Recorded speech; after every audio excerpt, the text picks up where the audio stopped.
Good evening all of you. Welcome. आप सब लोगों का स्वागत है। Kamlesh Kamlesh Kumari good evening. Dipendra good evening. Monika good evening. तो वेलकम है आप सब लोगों का आईएफएस ऑनलाइन के इस चैनल के ऊपर। और आप सब लोगों के साथ इंफॉर्मेशन शेयर करने में मुझे बहुत खुशी हो रही है कि आरपीएससी कॉलेज लेक्चरर का जो जूलॉजी है उस जूलॉजी का पेपर फर्स्ट हम जो भी है प्रीवियसली डिस्कस कर चुके हैं। आज से हम स्टार्ट कर रहे हैं आरपीएससी जूलॉजी का पेपर सेकंड जो है उस पेपर सेकंड का जो भी है क्वेश्चंस डिस्कशन जो भी है प्रीवियस ईयर क्वेश्चन डिस्कशन जो भी हम स्टार्ट करें। इसमें पहले क्वेश्चन नंबर 1 से क्वेश्चन नंबर 50 तक मैं आपके साथ में डिस्कस करूंगा। क्वेश्चन नंबर 51 से क्वेश्चन नंबर 100 तक आपके साथ धवल सर डिस्कस करेंगे। और क्वेश्चन नंबर 101 से 150 मतलब जो भी है लास्ट के जो 50 क्वेश्चन है वो आपके साथ में प्रांशु सर डिस्कस करेंगे। तो आज मैं हूँ, कल धवल सर है 5 बजे और परसों जो भी है प्रांशु सर आप लोगों के साथ में जो भी है जुड़ेंगे। ठीक है। Renu Meena good evening. Manisha Ajay good evening. All of you good evening और आप सबका जो भी है स्वागत है। Good evening. तो चलिए जो आज का हमारा जो भी है सेशन है जिस सेशन के अंदर हम डिस्कस करने वाले हैं previous year question paper discussion zoology college lecturer का जो भी है जो एग्जाम है उसका पेपर डिस्कशन करने जा रहे हैं। तो आप लोगों से सभी से रिक्वेस्ट है कि आप लोग जो जो भी अभी ज्वाइन हो चुके हैं, कमलेश ज्वाइन हो चुके हैं, दीपेंद्र, मोनिका, रेनू, मनीषा, अजय, आप सब लोगों से रिक्वेस्ट है कि अपने दोस्तों के साथ, प्रतीक्षा, आप सभी लोग जो भी हैं अपने दोस्तों के साथ में ये जो लेक्चर है इस लेक्चर का लिंक चाहे व्हाट्सअप हो चाहे फेसबुक हो वहाँ पे इस लेक्चर का लिंक शेयर करिए। अपने जो भी टेलीग्राम ग्रुप होंगे आपके उनके अंदर ये जो भी लिंक शेयर करिए ताकि आपके ज़्यादा से ज़्यादा फ्रेंड्स को इसका जो भी है बेनिफिट मिल पाए। तो ज़्यादा से ज़्यादा स्टूडेंट्स को बेनिफिट मिले इसके लिए आप जो भी इसे शेयर कर सकते हैं। ठीक है। तो चलिए हम डिस्कशन स्टार्ट करते हैं। प्रतीक्षा गुड इवनिंग। प्रतीक्षा, तो वन बाय वन एक एक क्वेश्चन को हम डिस्कशन स्टार्ट करेंगे, लेकिन एक एक क्वेश्चन के डिस्कशन को स्टार्ट करने से पहले आपको मैं बता दूं कि हमारी तरफ से जो भी आप जानते हैं कि अभी आपकी जो एग्ज़ाम आने वाली है आरपीएससी की कॉलेज लेक्चरर की एग्ज़ाम है उसकी जो भी डेट है वो डेट आ चुकी है। और डेट जो भी है दी हुई है कि 4 अप्रैल के बाद में जो भी एग्ज़ाम है वो एग्ज़ाम हो सकता है। और 4 अप्रैल के बाद में जो भी है वहाँ पे टेंटेटिव डेट्स दी गई है, लेकिन जो फर्स्ट टेंटेटिव डेट दी गई है वो 4 अप्रैल है। तो जो डेट दी गई है उस डेट के अकॉर्डिंग हमारी तरफ से आईएफएस की तरफ से जो भी है क्या किया गया है, तो आरपीएससी का बॉटनी और आरपीएससी जूलॉजी दोनों कोर्सेज जो भी है रीलॉन्च किए गए। वापस से जो भी उन कोर्सेज है कोर्सेज अनाउंस किए गए। आप उन कोर्सेज को एक बार जो भी ज्वाइन कर सकते हैं। आज से ही मतलब हम कह सकते हैं 18 जनवरी से ही कोर्स जो भी शुरू हो चुका है।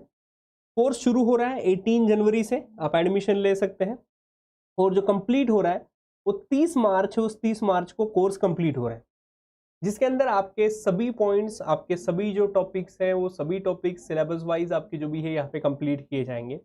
और देखिए एक तो आपके टॉपिक भी कंप्लीट होंगे जिसमें आपको हर वीक जो भी है एक पेपर फर्स्ट का एक सब्जेक्ट और पेपर सेकंड का एक सब्जेक्ट मिलेगा। जैसे फर्स्ट वीक के अंदर आपको अलगी और प्लांट फिजियोलॉजी, पेपर फर्स्ट से अलगी और सेकंड जो भी पेपर से प्लांट फिजियोलॉजी मिलेगा। और साथ साथ उसी संडे को, उसी वीक के संडे को मतलब 24 जनवरी को उसका टेस्ट भी आपका होगा। इसमें 75 और 75 मतलब 150 मार्क्स का जो भी आपका वहाँ पे क्वेश्चन है वो क्वेश्चन पेपर होगा। तो देखिए ये जो भी है शेड्यूल है, इस शेड्यूल के हिसाब से हम चलने वाले हैं। फिर नेक्स्ट वीक में फंगाई और बायोकेमिस्ट्री होगा, उसका टेस्ट 31 जान को होगा। फिर नेक्स्ट वीक में ब्रायोफाइट और टेरिडोफाइट हो गया, उसका टेस्ट जो भी 7 फेब को होगा और सेल बायोलॉजी भी होगी। देन 8 फेब को जिम्नोस्पर्म और मॉलिक्यूलर बायोलॉजी के लेक्चर्स आपको प्रोवाइड किए जाएंगे, उसका 14 फेब को टेस्ट होगा। देन 15 फेब को इकोलॉजी, बायोडाइवर्सिटी और जेनेटिक्स आपको प्रोवाइड किया जाएगा, उसका 21 जो भी है फेब को टेस्ट होगा। Then economic botany and biotechnic के बाद सेल सिग्नलिंग, उसका 28 फेब को टेस्ट होगा। Bactrian plant pathology, plant breeding and PTC का आपका जो भी टेस्ट है 7 मार्च को होगा। मतलब आपको जो भी है यहाँ पे क्या फायदा है, तो देखेंगे आप इस प्लान को ना, तो इस प्लान को देखने से आपको पता चलेगा कि यहाँ पे फायदा एक है आपको कि ये जो भी कोर्स अगर आप ज्वाइन करते हैं, ये तो कोर्स के अंदर आपको फायदा एक है कि आपको एक तो लेक्चर है वो लेक्चर सीरीज भी मिल रहा है, लेक्चर सीरीज भी आपको ऑब्टेन किया जा रहा है, और लेक्चर सीरीज के साथ साथ आपको यहाँ पे टेस्ट सीरीज और टेस्ट सीरीज भी मिल रहा है। तकरीबन आपको 13 टेस्ट मिल रहे हैं, और 13 टेस्ट के साथ पूरा का पूरा जो सिलेबस है वो पूरा का पूरा सिलेबस भी आपको यहाँ पे कवर अप करके दिया जा रहा है। कविता, गुड इवनिंग कविता। मुजामिल रशीद, मुजामिल रशीद का सवाल है सीएसआर का रिजल्ट कब तक आएगा। तो मुजामिल, अभी तक तो कोई ऑफिशियल जो भी है डेट है सीएसआर की तरफ से नहीं आई है, लेकिन जैसे ही कोई सीएसआर की तरफ से डेट आएगी तो हमारी तरफ से आईएफएससी की तरफ से उसका जो भी है नोटिफिकेशन है जरूर आप लोगों के साथ शेयर होगा, ठीक। और आरपीएससी के बाद में आपके लिए और एक जो भी है हम कह सकते हैं कि जो सीएसआर एस्पिरेंट्स है उनके लिए एक और अनाउंसमेंट है। वो अनाउंसमेंट ये है कि ऑफलाइन बैचेस जो भी है स्टार्ट हो रही है। सीएसआर नेट की लाइफ साइंस और सीएसआर नेट की जो केमिकल साइंसेस है उनकी ऑफलाइन बैचेस शुरू हो रही है। जो इतने दिनों से आप सब लोगों को इंतजार था कि ऑफलाइन बैचेस कब स्टार्ट होगी, तो आखिरकार अभी जो भी है ऑफलाइन जो बैचेस है उन ऑफलाइन बैचेस स्टार्ट हो रही है। और ऑफलाइन बैचेस जो स्टार्ट हो रही है ये जो भी है दोनों सेंटर के ऊपर शुरू हो रही है, जोधपुर सेंटर और पुणे सेंटर के ऊपर शुरू हो रही है। जोधपुर सेंटर में सिर्फ लाइफ साइंस जो भी है स्टार्ट हो रहा है, तो पुणे सेंटर पे life science plus chemical science है, ये दोनों कोर्स शुरू हो रहे हैं और 1 फेब से जो भी स्टार्ट हुए। लिमिटेड सीट्स है क्योंकि आप जानते हैं सोशल डिस्टेंसिंग को हमें जो भी फॉलो करना पड़ेगा, कोविड कंडीशंस को फॉलो करना पड़ेगा, कोविड प्रोटोकॉल्स को, तो लिमिटेड सीट्स है। और आप क्या कर सकते हैं, तो आपका जो भी सीट है वो सीट रजिस्टर जरूर कर सकते हैं। सीट रजिस्टर करने के लिए आपको कोई फीस नहीं है, आपको कोई चार्जेस नहीं है, लेकिन हाँ सीट रजिस्टर जरूर करिए ताकि आपका जो भी सीट है वो रिजर्व रहे, ठीक है। तो ये हमने जो भी है आपके लिए अनाउंसमेंट था। जो 1 फेब से ऑफलाइन बैचेस शुरू हो रहे हैं जोधपुर और पुणे ब्रांच के ऊपर आईएफएस के, इसके बारे में हमने जो भी है डिस्कस किया। अब चलिए ये जो भी है आपको सब डिस्कस करने के बाद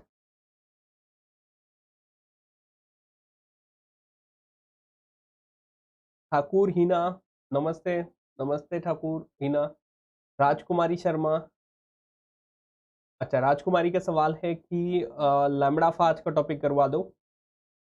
बिल्कुल करवाएंगे राजकुमारी, वो भी करवाएंगे। लेकिन आज का जो सेशन है हमारा, आज के सेशन के अंदर तो हम क्या करने वाले हैं, तो आज के सेशन के अंदर तो हम पर्टिकुलरली ये प्रीवियस ईयर क्वेश्चन है उनका डिस्कशन करने वाले हैं।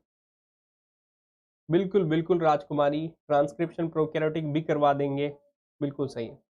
वो टॉपिक भी राजकुमारी हम जरूर लेंगे, लेकिन आज का जो टॉपिक है तो previous year question paper discussion का, उसके डिस्कस करते हैं और उसके बाद में हम उनके ऊपर भी जरूर आएंगे। तो चलिए अभी हम स्टार्ट करते हैं हमारे previous year question paper discussion को, और जो भी है वो क्वेश्चन नंबर 1 से शुरू करते हैं। क्वेश्चन नंबर 1 है उस 1 से शुरू करते हैं। अब आप लोग भी शामिल हो जाइए इसमें। तो क्वेश्चन नंबर फर्स्ट क्या है देखिए, काफी सिंपल ही क्वेश्चन है। Microscope in which object is illuminated, microscope है और माइक्रोस्कोप के अंदर कहा गया है कि object is illuminated but the field surrounding appear is black.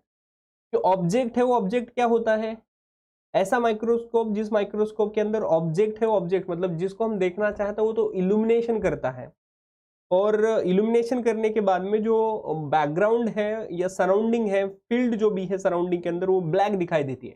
तो ये किस माइक्रोस्कोप के बारे में बात की जा रही है। हाँ राजकुमारी, बिल्कुल यूट्यूब के ऊपर ही करवाएंगे। तो बताइए इसका आंसर क्या होगा।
तो क्या है आंसर?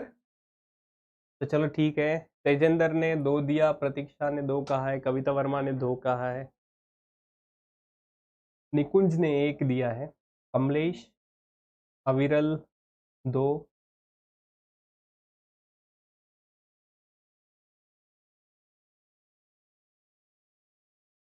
अकी कुमार, उसका जो भी फीस है उस फीस के लिए आप एक बार जो भी हमारी वेबसाइट के ऊपर जो भी है विजिट करिए, या हमारे ऑफिस के कॉल्स के ऊपर, ऑफिस नंबर के ऊपर कॉल करिए तो आपको बता देगा। निकुंज, गुड इवनिंग।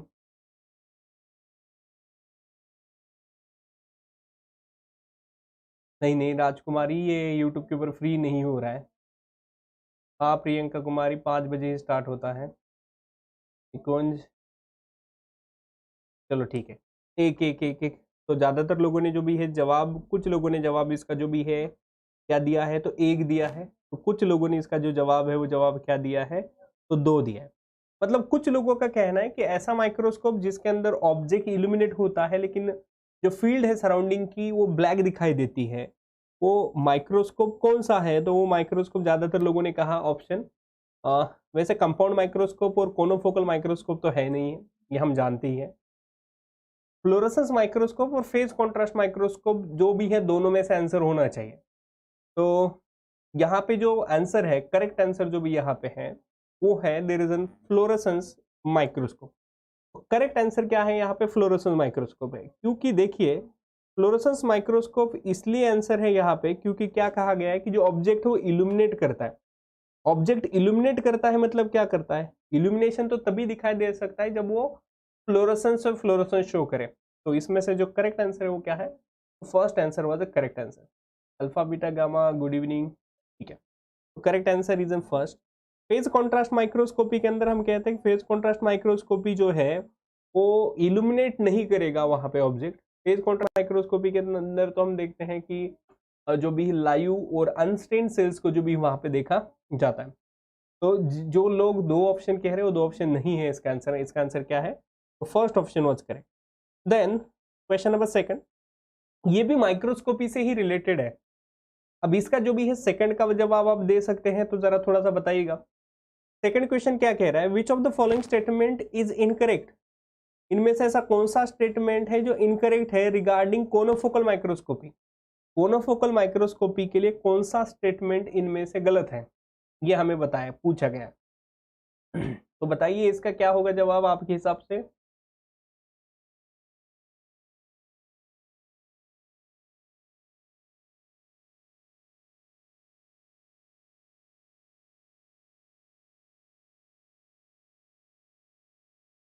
पहला है scan one plane of specimen at a time.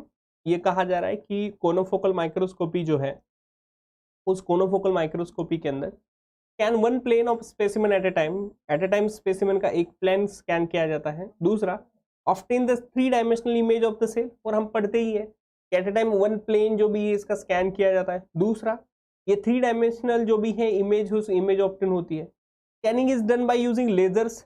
कोनोफोकल microscopy के अंदर लेजर बीम्स का ही इस्तेमाल किया जाता है। तो ये जो तीनों स्टेटमेंट है ये सही है इनके लिए। लेकिन जो लास्ट का स्टेटमेंट है कि provides the images of biological molecules in atomic details, ये गलत है। एटॉमिक डिटेल्स की इंफॉर्मेशन यहाँ पे नहीं मिलती। जो यहाँ पे इंफॉर्मेशन मिलती है वो 3 डायमेंशनल जो स्ट्रक्चर है, उस 3 डायमेंशनल स्ट्रक्चर का जो भी है यहाँ से पता चलता है। बिल्कुल, मुजामिल ने सही कहा। मुजामिल रशीद 4, नेहा भारती 4, बिल्कुल सही, करेक्ट है। कमलेश, बिल्कुल सही, बिल्कुल बिल्कुल। तो चलिए question number, Ajit, Ajit good evening Ajit. तो चलो ठीक है, क्वेश्चन नंबर हम थर्ड है, उस थर्ड से जो भी है अभी डिस्कशन स्टार्ट करते हैं। अभी आप लोगों से सवाल है कि most commonly use probe for protein detection. कोई प्रोटीन पर्टिकुलरली प्रेजेंट है क्या नहीं है प्रोटीन डिटेक्शन के लिए? सबसे कॉमनली इनमें से कौन सा प्रोब इस्तेमाल किया जाता है? Lectin, antibody, antigens, interference. तो इनमें से ऐसा कौन सा प्रोब है जो प्रोटीन डिटेक्शन के लिए जो भी है कॉमनली इस्तेमाल किया जाता है? राजकुमारी जो भी है, ये क्वेश्चन नंबर सेकंड का आंसर ये है कि इनकरेक्ट पूछा गया है। तो कोनोफोकल माइक्रोस्कोपी के अंदर 3 डायमेंशनल स्ट्रक्चर पता चलता है, एटॉमिक डिटेल्स पता नहीं चलते हैं। थर्ड नंबर का क्वेश्चन जो भी, इसका आंसर बताइए।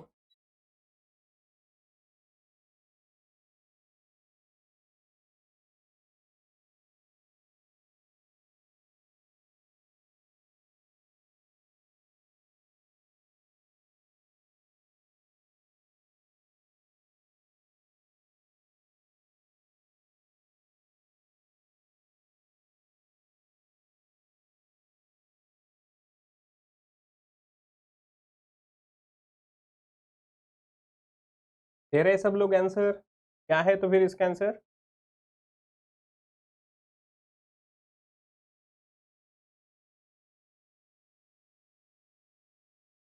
क्या होगा थर्ड का आंसर? तो सब लोगों ने, चलो ठीक है, मुजामिल ने सेकंड दिया है, राजकुमारी ने सेकंड दिया है, Manisha Punia second, Neha Bharti second, Kamlesh Kumari second, Dipendra second, कविता वर्मा ने भी सेकंड आंसर दिया है।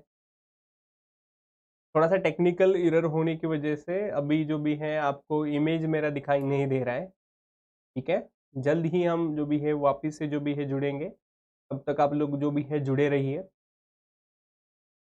तो बिल्कुल जिन जिन लोगों ने जो भी इसका आंसर है, वो इसका आंसर जो भी है सेकंड दिया है, वो सबका सही है। तो जिन जिन लोगों ने आंसर सेकंड दिया, दिस ऑल आर करेक्ट। क्योंकि देखिए, most commonly use probe for protein detection is lectin. क्या है? तो लेक्टिन एक ऐसा प्रोटीन है जो प्रोटीन फोल्डिंग के अंदर मदद करता है। तो लेक्टिन इज एन प्रोटीन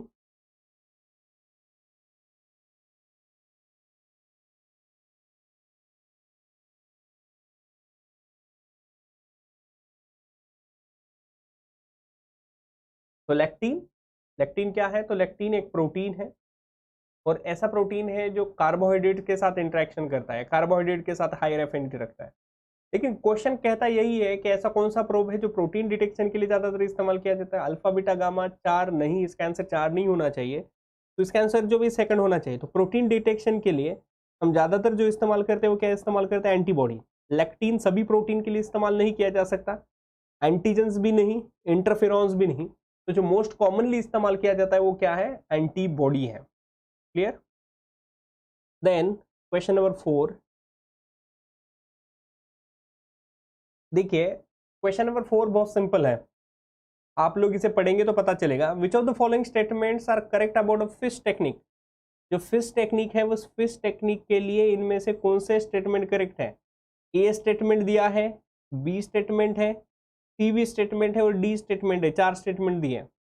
अब आपको फिश टेक्निक क्या है ये पता होना चाहिए। तो फिश का मतलब होता है there is fluorescence, fluorescence in situ,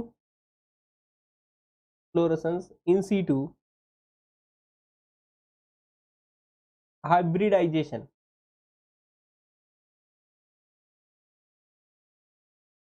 fluorescence in situ hybridization को ही हम क्या कहते हैं? तो उसे ही हम फिश से रिप्रेजेंट करते हैं। तो fish is an technique called as an fluorescence in situ hybridization. ये जो फ्लोरोसेंस इन सीटू हाइब्रिडाइजेशन, इसके अंदर क्या करते हैं कि सपोज ये जीन हमारा जीनोम है, और इस जीनोम के अंदर, सपोज ये हमारा जीनोम है, और इस जीनोम के अंदर यहाँ पे जो भी है कोई एक सीक्वेंस है, और जीनोम के अंदर यहाँ पे ये जो सीक्वेंस है इसे हम क्या कहते हैं? तो जीन ए की सीक्वेंस है। और जो जीनोम के अंदर हमारे यहाँ पे ये जीन ए की सीक्वेंस है, तो इस जीन ए की सीक्वेंस के साथ में, ये जो जीन ए है, उस जीन ए की सीक्वेंस के साथ में यहाँ पे कोई एक जो भी है प्रोब है, वो प्रोब आके बाइंड होता है। और ये जो भी प्रोब होता है, ये प्रोब क्या है? तो फ्लोरोसेंट प्रोब है। तो ऐसा फ्लोरोसेंट प्रोब आके बाइंड होता है, और ये जीन यहाँ पे प्रेजेंट है क्या नहीं है? अगर यहाँ पे प्रोब आके बाइंड हुआ तो जीन प्रेजेंट है, और जो भी है अगर जीन बाइंड हुआ, हिमांशी रहेजा, हिमांशी हमारा जो भी है सॉल्यूशन चल रहा है, आप जो भी है डेली वॉच करिए, जो भी है लेक्चर चालू है, हर रोज जो भी है उसका सॉल्यूशन चालू है, 1 बाय 1 आप हमारे इसी चैनल के ऊपर एक बार सर्च करिए तो आपको जो भी पता चल जाएगा।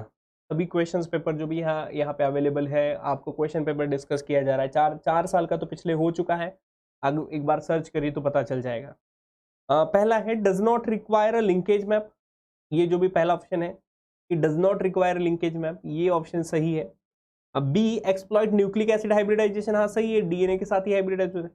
Can determine the pattern of expression of clone gene, अब देखिए पैटर्न ऑफ एक्सप्रेशन पता नहीं चलता, पैटर्न ऑफ एक्सप्रेशन मतलब ट्रांसक्रिप्शन होना वगैरह, इससे जो भी पता नहीं चलता, तो सी स्टेटमेंट इनमें से गलत है, और सी स्टेटमेंट गलत है तो इनमें से ये तीनों स्टेटमेंट गलत होते हैं, क्योंकि यहाँ पे pattern of gene expression fish technique से पता नहीं चलेगा, फिश टेक्निक के अंदर कोई जीन कहाँ पे जो भी इंसर्ट हुआ है कि नहीं हुआ है, ये बात जो भी पता चलती है। एंड डी ऑप्शन है can determine the chromosomal location of clone gene, ये भी सही है। तो इनमें से A B D was a correct answer. Second जो आंसर इनमें से करेक्ट आंसर है, अल्फा बीटा गामा 4 नहीं, बी सी डी नहीं हो सकता, और मनीषा पुनिया 3 भी नहीं है। इसका जो आंसर है वो डी है, क्योंकि इसमें से सी स्टेटमेंट सही है, क्योंकि सी स्टेटमेंट गलत है, क्योंकि सी स्टेटमेंट ये कह रहा है इससे हम pattern of expression of clone gene के पैटर्न ऑफ एक्सप्रेशन को पता कर सकते, तो नहीं, फिश से आप पैटर्न ऑफ एक्सप्रेशन को पता नहीं कर सकते। फिश एक फ्लोरोसेंस इन सीटो हाइब्रिडाइजेशन की टेक्निक है, उससे कोई जीन कितना ट्रांसक्राइब हो रहा है और नहीं हो रहा है उसको हम डिटरमाइन नहीं कर सकते।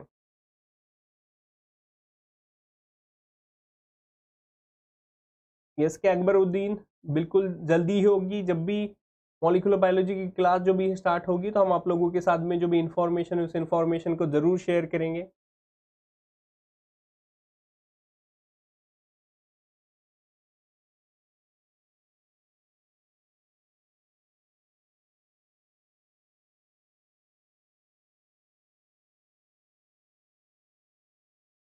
क्लियर? देन क्वेश्चन नंबर 4 के बाद क्वेश्चन नंबर 5 कि कहा गया है कि आईजीजी नाम की एंटीबॉडी है, immunoglobulin G antibody has, immunoglobulin जो जी है वो एंटीबॉडी है, उस एंटीबॉडी के साथ में जो भी है क्या है, तो ये कहा गया है जो एंटीबॉडी है उस एंटीबॉडी का स्ट्रक्चर, इम्यूनोग्लोबुलिन जो जी है उस इम्यूनोग्लोबुलिन जी का स्ट्रक्चर देखिए, तो इस तरीके से ये 2 हेवी चेन है, और ये जो भी है 2 है वो 2 लाइट चेन है, इस तरीके से 2 हेवी चेन 2 लाइट चेन है, तो इस तरीके से ये स्ट्रक्चर है इम्यूनोग्लोबुलिन जी का। तो इस इम्यूनोग्लोबुलिन जी का ये जो स्ट्रक्चर है, इस स्ट्रक्चर के बारे में हमें क्या पूछा गया है कि पर्टिकुलरली पूछा गया है कि इनके स्टेटमेंट कौन सा सही है। तो इम्यूनोग्लोबुलिन जी एंटीबॉडी हैज, उस एंटीबॉडी के पास में क्या है, तो this immunoglobulin G antibody has 1 Fab region. अब देखिए फैब का मतलब होता है फ्रैगमेंट एंटीजन बाइंडिंग साइट, ठीक है ना, फ्रैगमेंट एंटीजन बाइंडिंग साइट, तो यहाँ पे भी एंटीजन बाइंड होता है और यहाँ पे भी एंटीजन बाइंड होता है, तो ये जो रीजन है इसे कहेंगे फैब रीजन, इसे भी हम कहेंगे फैब रीजन, और ये जो रीजन है इसे कहा जाता है FC region, fragment crystallization region से इसे रिप्रेजेंट किया जाता है।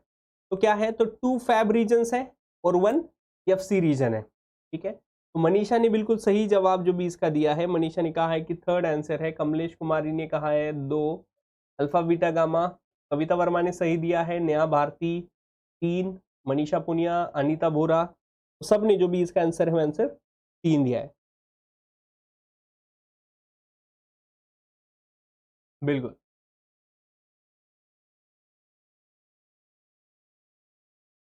Anita, alpha beta gamma was correct, you all are correct.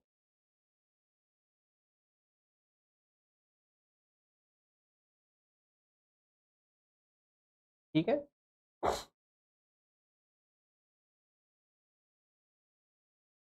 चलिए देन क्वेश्चन नंबर हम 5 से क्वेश्चन नंबर 6 के ऊपर जाते हैं।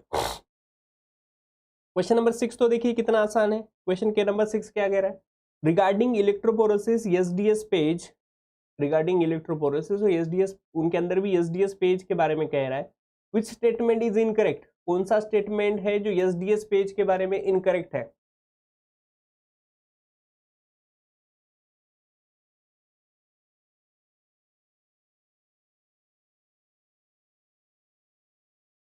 एसडीएस पेज के बारे में जो एक इलेक्ट्रोपोरोसिस की टेक्निक है उनमें से कौन सा जो भी है स्टेटमेंट इनकरेक्ट है।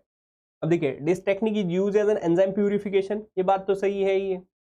This technique is use to check a lipid profile, ये बात सबसे गलत है, क्योंकि एसडीएस पेज के अंदर हम लिपिड्स को जो भी है सेपरेट नहीं करते, एसडीएस पेज के अंदर हम प्रोटीन्स को सेपरेट करते हैं। Smaller molecules migrate more rapidly through the gel, हाँ स्मॉलर मॉलिक्यूल ज्यादा मूव करते हैं, molecules have the same charge to mass ratio, बिल्कुल सही है, क्योंकि एसडीएस ये जो भी है डिटर्जेंट है, और ये जो डिटर्जेंट है ये सभी मॉलिक्यूल्स के ऊपर सेम जो भी है चार्ज हो, चार्ज क्या करेगा, अप्लाई करेगा।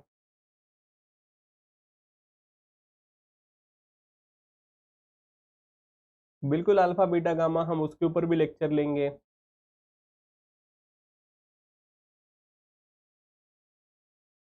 तो इसमें से इनकरेक्ट कौन सा है?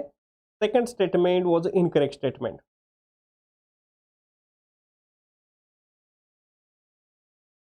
देन क्वेश्चन नंबर सेकंड के बाद question number 7, from the following which is not use as a detector in gas liquid chromatography. Gas liquid chromatography के अंदर इनमें से किसको हम डिटेक्टर की तरह इस्तेमाल नहीं करते? Flame ionization detector, nitrogen phosphorus detector, thermal conductivity detector, electron capture detector. From the which one is not used as a detector in gas liquid chromatography? Gas liquid chromatography के अंदर इनमें से किसको इस्तेमाल नहीं किया जाता जो भी है डिटेक्टर के पर्पज के तौर पे? तो क्या होगा 7 नंबर के क्वेश्चन का आंसर?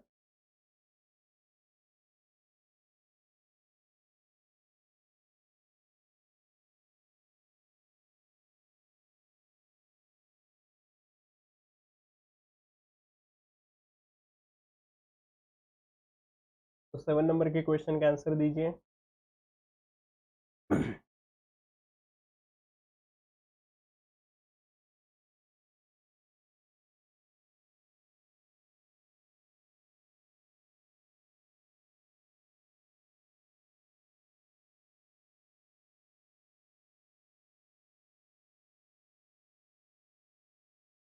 अच्छा ठीक है, मनीषा ने एक एक जवाब दिया है।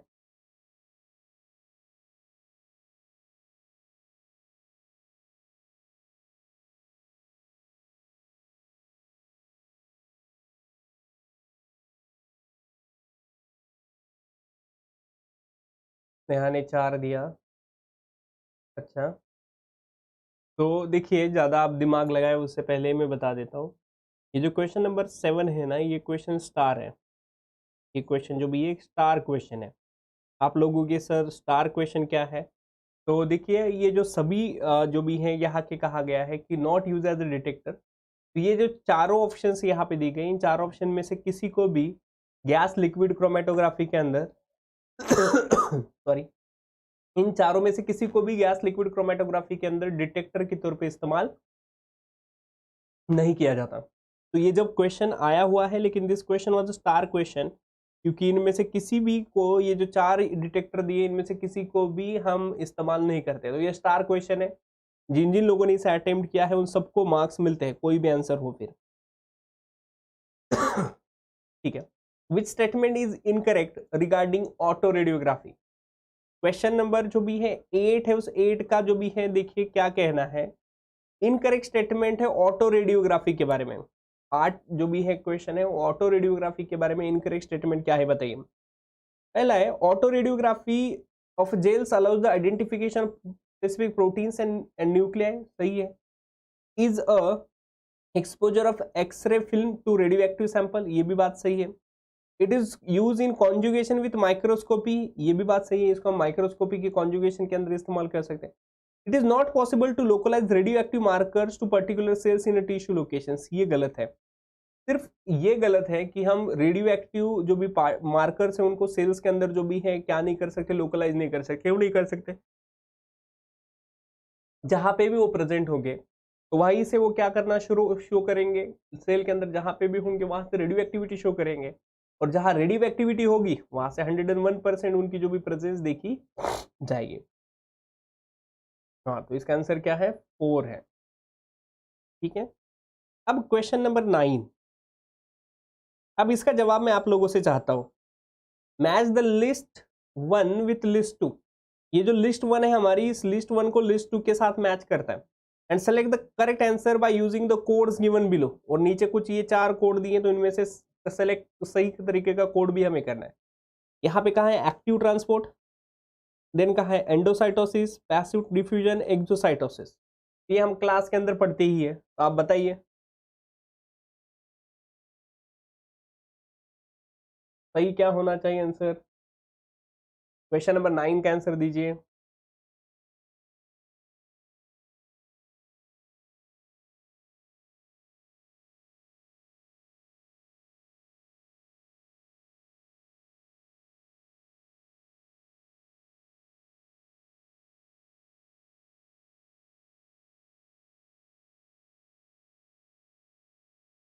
चलिए वेट है आप लोगों का, आप लोगों का जो भी वेट कर रहा हूं मैं, फटाफट जवाब दीजिए।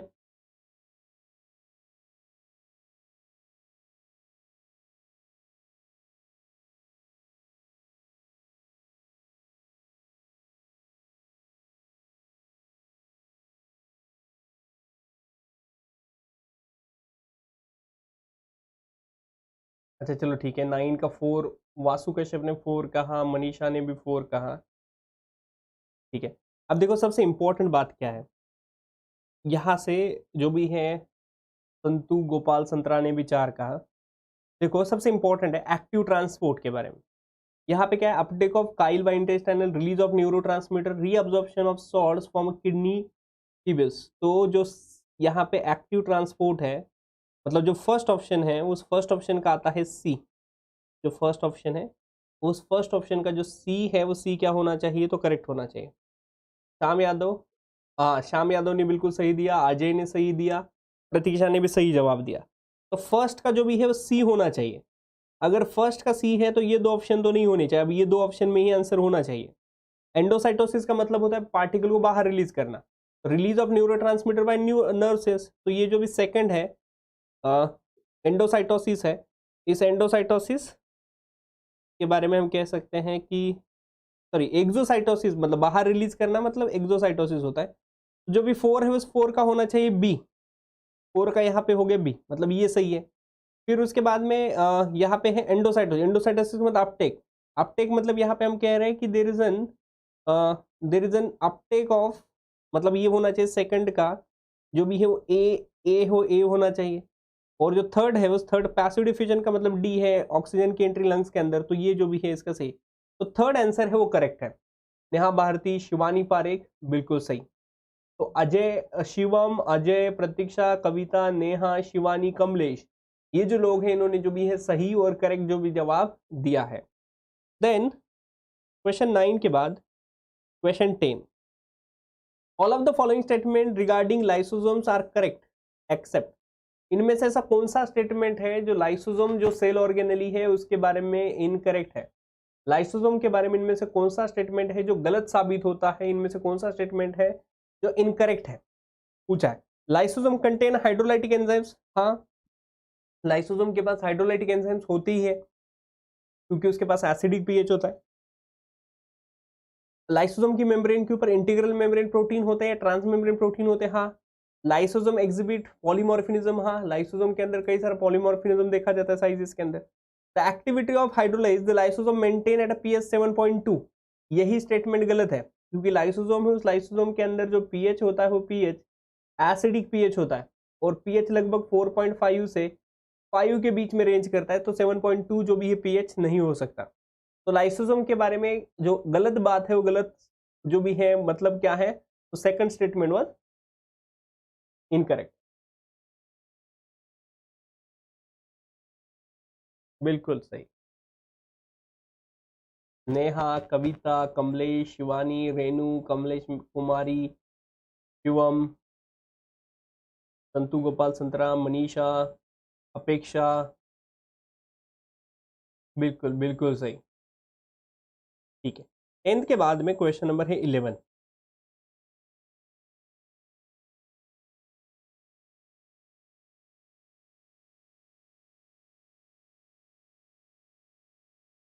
अकी कुमार, इसका जो फीस है मैं बता देता हूं आपको।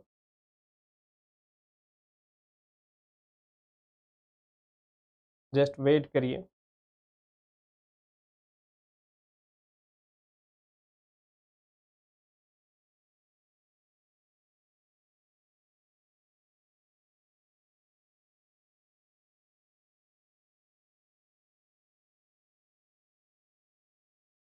$21,000 फीस है अकी कुमार, 21,000 फीस है। ठीक है, खुशबू, प्रस्त होगी 2। चलो ठीक है। अब क्वेश्चन नंबर 11 है, इसको भी रीड करना होगा हमें। Transport between Golgi cisternae intra Golgi transport involve the following steps. First यहाँ पे दिया है donor cisternae gives rise to the coated bud. जो सेकंड है bud is uncoated and attach to the acceptor cisternae. Third दिया है complex of 3 proteins fusion machine helps in fusion with bud acceptor and release the content. Bud is detach and targeted to the acceptor cisternae. तो इस तरीके से ये जो भी चार जो भी ऑप्शन है, ऑप्शंस यहाँ दिए गए हैं, इन चार ऑप्शंस में से हमें जो भी करेक्ट ऑप्शन है उस करेक्ट ऑप्शन को बताना है कि करेक्ट ऑप्शन जो भी है क्या है। मतलब ये कुछ नहीं है, वेसिकल ट्रांसपोर्ट कैसे होता है उस वेसिकल ट्रांसपोर्ट के लिए जो भी है सही स्टेटमेंट दिए गए हैं। अब देखिए वेसिकल ट्रांसपोर्ट कैसे होता है, तो वेसिकल ट्रांसपोर्ट के अंदर जब गोल्जी के अंदर ही जाना है, जब वो जैसे की बात करें ये सिस गोल्जी का कंपार्टमेंट है, वो this was cis Golgi compartment, और सिस गोल्जी कंपार्टमेंट से यहाँ पे वेसिकल है, उस वेसिकल को मिड गोल्गी है, उस मिड गोल्गी कंपार्टमेंट के पास में जाना है। तो उसको जाने के लिए क्या लगेगा, तो उसको जाने के लिए यहाँ पे 4 ऑप्शन दिए हैं। पहला ऑप्शन क्या कहा गया है कि donor cisternae gives rise to the coated bud. जो डोनर है वो डोनर यहाँ से जो भी है रिमूव होगा, डोनर सिस्टर्नी से ये रिमूव हो गए, और इसके सराउंडिंग के अंदर हम जानते हैं कोप2 बर्ड है, वो कोप2 बर्ड यहाँ पे प्रेजेंट होगी। The bud is uncoated, bud जो भी है अनकोटेड होगी, and attach to the cisternae acceptor cisternae के साथ बाइंड होगी। Complex of 3 proteins helps in fusion of a bud with acceptor cisternae. और bud is detach and targeted, यहाँ से बर्ड जो भी है एक तो पहले फॉर्म होनी शुरू हो जाएगी, ये हुई फर्स्ट स्टेप, ये सेकंड सेट के अंदर डिटैच होगी, फिर जो भी हम कह सकते हैं सेकंड अनकोटेड, यहाँ से जो भी है जो भी कोटिंग प्रोटीन है वो हट जाएंगे, और फिर ये जो भी है कॉम्प्लेक्स के साथ जुड़ेगी। मतलब पहले तो होना चाहिए फर्स्ट के बाद में होना चाहिए फोर्थ के बाद में होना चाहिए सेकंड, और सेकंड के बाद में होना चाहिए थर्ड। तो जो भी है क्वेश्चन नंबर 11 है, उस 11 का जो आंसर है वो क्या है, फर्स्ट है। तो question number 11 answer is a first.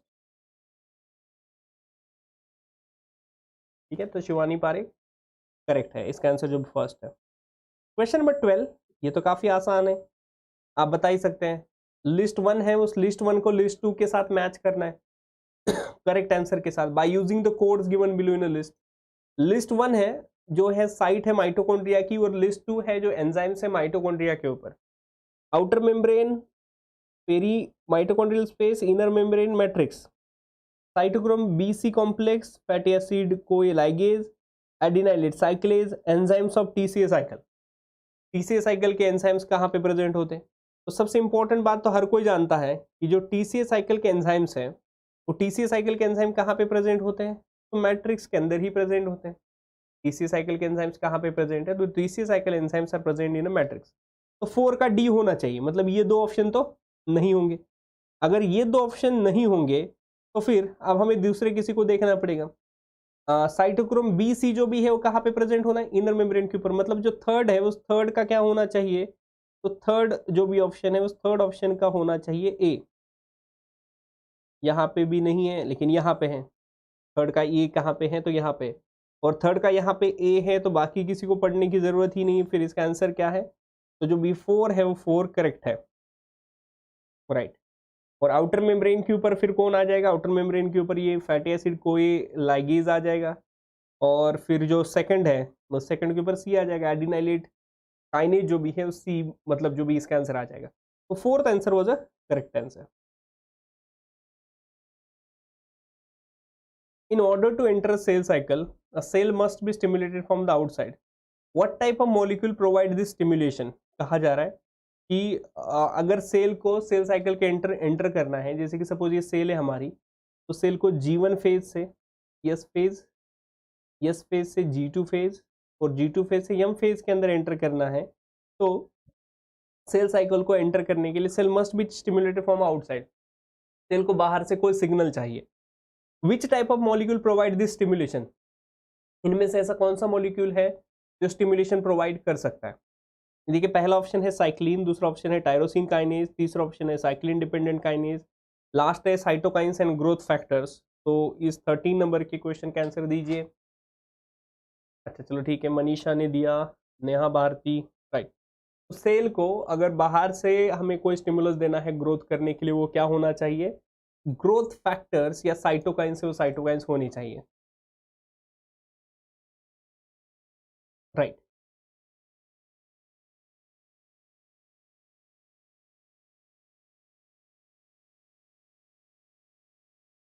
क्योंकि हम थर्ड नहीं हो सकता, साइक्लिन डिपेंडेंट काइनेजेस ये सेल के अंदर होते हैं, बाहर नहीं। मनीषा, साइक्लिन डिपेंडेंट काइनेजेस, ये क्वेश्चन कह रहा है बाहर से, सेल के बाहर से एक्सटर्नल साइड से कौन स्टिमुलेट दे रहा है, तो साइक्लिन डिपेंडेंट काइनेज और करेक्ट, ठीक है। फोर्थ ऑप्शन जो भी है करेक्ट है। Then question number 14, mitotic anaphase differ from the metaphase in possessing. जो माइटोसिस की एनाफेज है वो एनाफेज और मेटाफेज है, उस मेटाफेज के अंदर क्या डिफरेंस होता है। तो यहाँ पे जो भी है 14 नंबर का जो क्वेश्चन है उसके अंदर कहा गया same number of chromosomes and same number of chromatid, ऐसा तो नहीं होता क्योंकि एनाफेज के अंदर सेपरेशन होता है। Same number of chromosome and half number of chromatids, ठीक है। यही जो भी है क्वेश्चन है वो क्वेश्चन सही है कि वहां पे सेम नंबर ऑफ क्रोमोसोम्स होते हैं लेकिन हाफ नंबर ऑफ क्रोमेटिड्स होते हैं, क्योंकि एनाफेज, उस एनाफेज के अंदर क्या होता है कि एनाफेज के अंदर ये जो डायग्राम हम देखते हैं कि यहाँ पे ये जो कंडीशन होती है, ये कंडीशन होती है कहाँ पे, तो ये कंडीशन होती है हमारी एनाफेज उस एनाफेज के ऊपर, और ये जो कंडीशन है और ये होता है मेटाफेज के ऊपर, क्योंकि दोनों क्रोमोसोम एक दूसरे के साथ जुड़ते हैं। और जो हम कहते हैं कि एनाफेज, उस एनाफेज के अंदर दोनों क्रोमोसोम एक दूसरे से डिपार्ट होते रहते हैं, तो इसे हम क्या कहेंगे, this is called as anaphase. तो इसे हम एनाफेज से जो भी है रिप्रेजेंट करते हैं, तो this is called as an anaphase. तो ये जो भी 14 है उस 14 का जो आंसर है वो 2 आंसर जो भी है क्या है तो करेक्ट है, कि वहां पे सेम नंबर ऑफ क्रोमोसोम्स होते हैं लेकिन हाफ नंबर हो जाती है क्रोमेटिड्स की, क्योंकि दो वहां से क्या हो जाते हैं एक दूसरे से सेपरेट है, वो सेपरेट हो जाते हैं।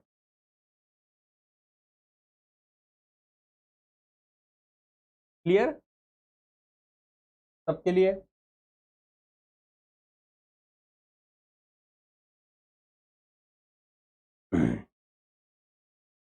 देन क्वेश्चन नंबर 15,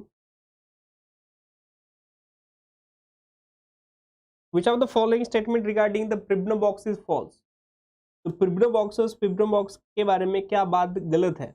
अब देखिए प्रिब्नो बॉक्स क्या मतलब होता है, प्रिब्नो बॉक्स का मतलब ये है कि सपोज ये बैक्टीरियल सिस्टम है और बैक्टीरियल सिस्टम का यहाँ पे कोई एक प्रमोटर है, +1 सीक्वेंस है, यहाँ पे कोई तो -10 की सीक्वेंस और बैक्टीरियल प्रमोटर के अंदर -35 की सीक्वेंस होती है। ये जो -10 सीक्वेंस होती है उसे ही प्रिब्नो बॉक्स से रिप्रेजेंट करते हैं, दिस इज कॉल्ड प्रिब्नो बॉक्स, जो कि 6 न्यूक्लियोटाइड की होती है, TA ऐसी सीक्वेंस उनके अंदर जो भी होती है। The sequence of nucleotide is 5 prime to 3 prime TA तो ये सही है, प्रिब्नो बॉक्स के अंदर TA ऐसी सीक्वेंस होती है। It is centred at a 10 base pair position, ये जो भी कहा जा रहा है कि 10 बेस पेयर पोजीशन के ऊपर होता है, तो ये स्टेटमेंट सही है, ये भी सही है। It facilitate the localise unwinding of DNA, हाँ यही से डबल स्ट्रैंडेड डीएनए अनवाइंड होता है। इस facilitate the elongation of RNA chain सबसे इंपॉर्टेंट बात, ये तो प्रमोटर की सीक्वेंस है ना, और प्रमोटर की सीक्वेंस अभी इलोंगेशन के अंदर इनका कोई रोल नहीं है, तो ये प्रमोटर की सीक्वेंस है तो इनके अंदर इलोंगेशन के अंदर इनका कहीं पे रोल नहीं आता। तो प्रमोटर की सीक्वेंस है तो ये इनिशिएशन के अंदर ही काम है, तो इलोंगेशन कह रहा है प्रिब्नो बॉक्स का रोल, तो प्रिब्नो बॉक्स का रोल कहीं पे इलोंगेशन के अंदर नहीं है। संपत बिल्कुल सही, 4 आंसर वाज करेक्ट। ये क्वेश्चन मॉलिक्यूलर बायोलॉजी से रिलेटेड है। मनीषा 4 बिल्कुल सही है।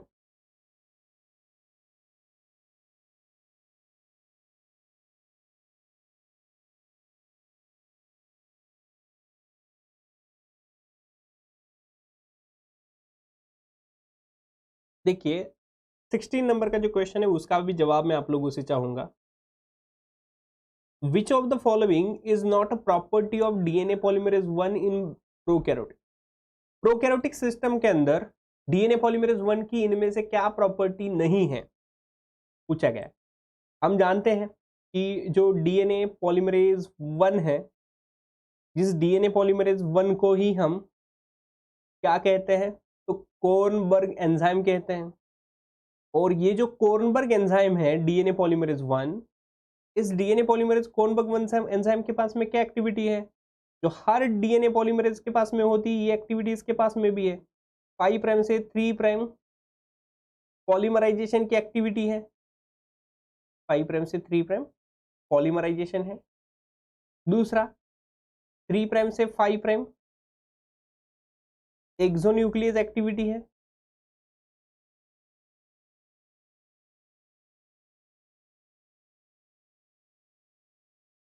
देन 5 प्राइम से 3 प्राइम एक्सोन्यूक्लियस एक्टिविटी भी इनके पास में प्रेजेंट है। और इसी एक्टिविटी को तो हम क्या कहते हैं, प्रूफ रीडिंग एक्टिविटी भी कहते हैं। तो इनमें अगर देखा जाए तो 5 प्राइम से 3 प्राइम पॉलीमराइजेशन की होती है, 5 प्राइम से 3 प्राइम एक्सोन्यूक्लियस होती है।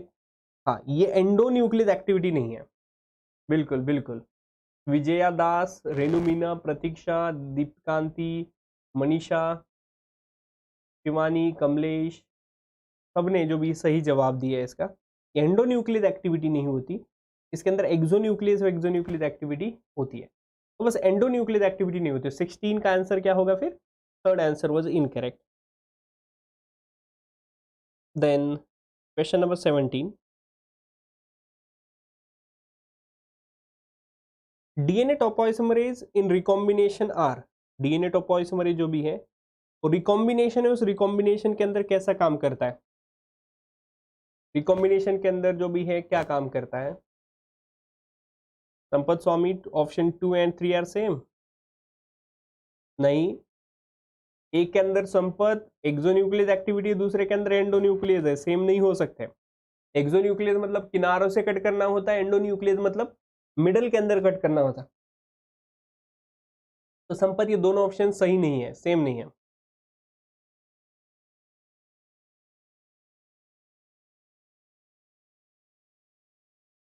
पायल मंडल, वो कट ऑफ मार्क्स जो भी है वो परसेंटेज मार्क्स है।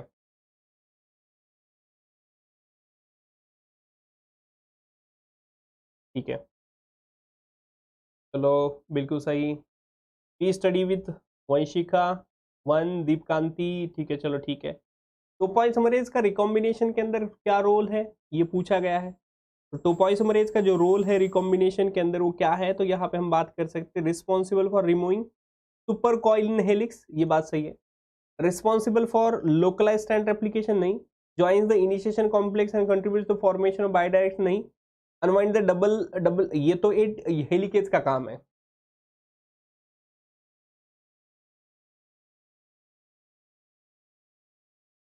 सिक्सटीन में 2 एंड 4 आर सेम? अरे नहीं है शिवम, देखो देखो यहाँ पे 5 प्राइम टू 3 प्राइम एंडोन्यूक्लियस है और 5 प्राइम टू 3 प्राइम एक्सोन्यूक्लियस है, और एंडोन्यूक्लियस और एक्सोन्यूक्लियस में फर्क होता है शिवम, दोनों ऑप्शन सेम नहीं है।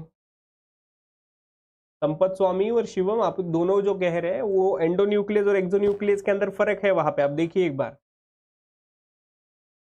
क्लियर है संपत, शिवम? तो 17 का आंसर क्या है? First answer was correct. Question number 18, during DNA replication the enzyme which polymerises the Okazaki fragment. Okazaki fragments को कौन पॉलीमराइज करता है? क्योंकि हम देखते हैं कि डीएनए रेप्लिकेशन को जब भी पढ़ते हैं तो डीएनए रेप्लिकेशन के अंदर हम पढ़ते हैं कि इस तरीके से रेप्लिकेशन बबल होता है हमारा, और इस रेप्लिकेशन बबल के अंदर हम देखते हैं कि एक स्टैंड जो भी है वो एक स्टैंड कंटिन्यूअस सिंथेसिस होता है, तो दूसरा स्टैंड जो भी है वो डिसकंटिन्यूअस सिंथेसिस होता है। इस तरीके से एक प्राइमर यहाँ पे बनता है, और एक प्राइमर बनने के बाद यहाँ से कंटिन्यूअसली जो भी सिंथेसाइज हो, सिंथेसाइज यहाँ तक होता है।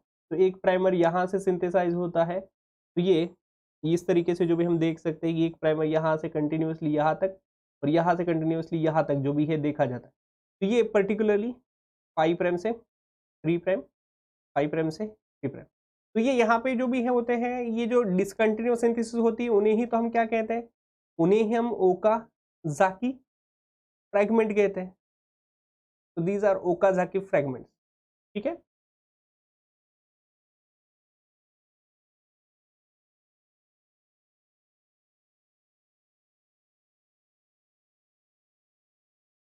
The enzyme which polymerises the Okazaki fragment, ऐसे कौन से एंजाइम जो ओकाजाकी फ्रैगमेंट को पॉलीमराइज कराते हैं? देखिए यहाँ पे आरएनए पॉलीमरेज फर्स्ट दिया है, आरएनए पॉलीमरेज फर्स्ट तो होता नहीं है, ठीक है। ओकाज़की फ्रैगमेंट के लिए मैच्योर करने के लिए तो कोई डीएनए पॉलीमरेज ही लगेगा। कौन सा लगेगा?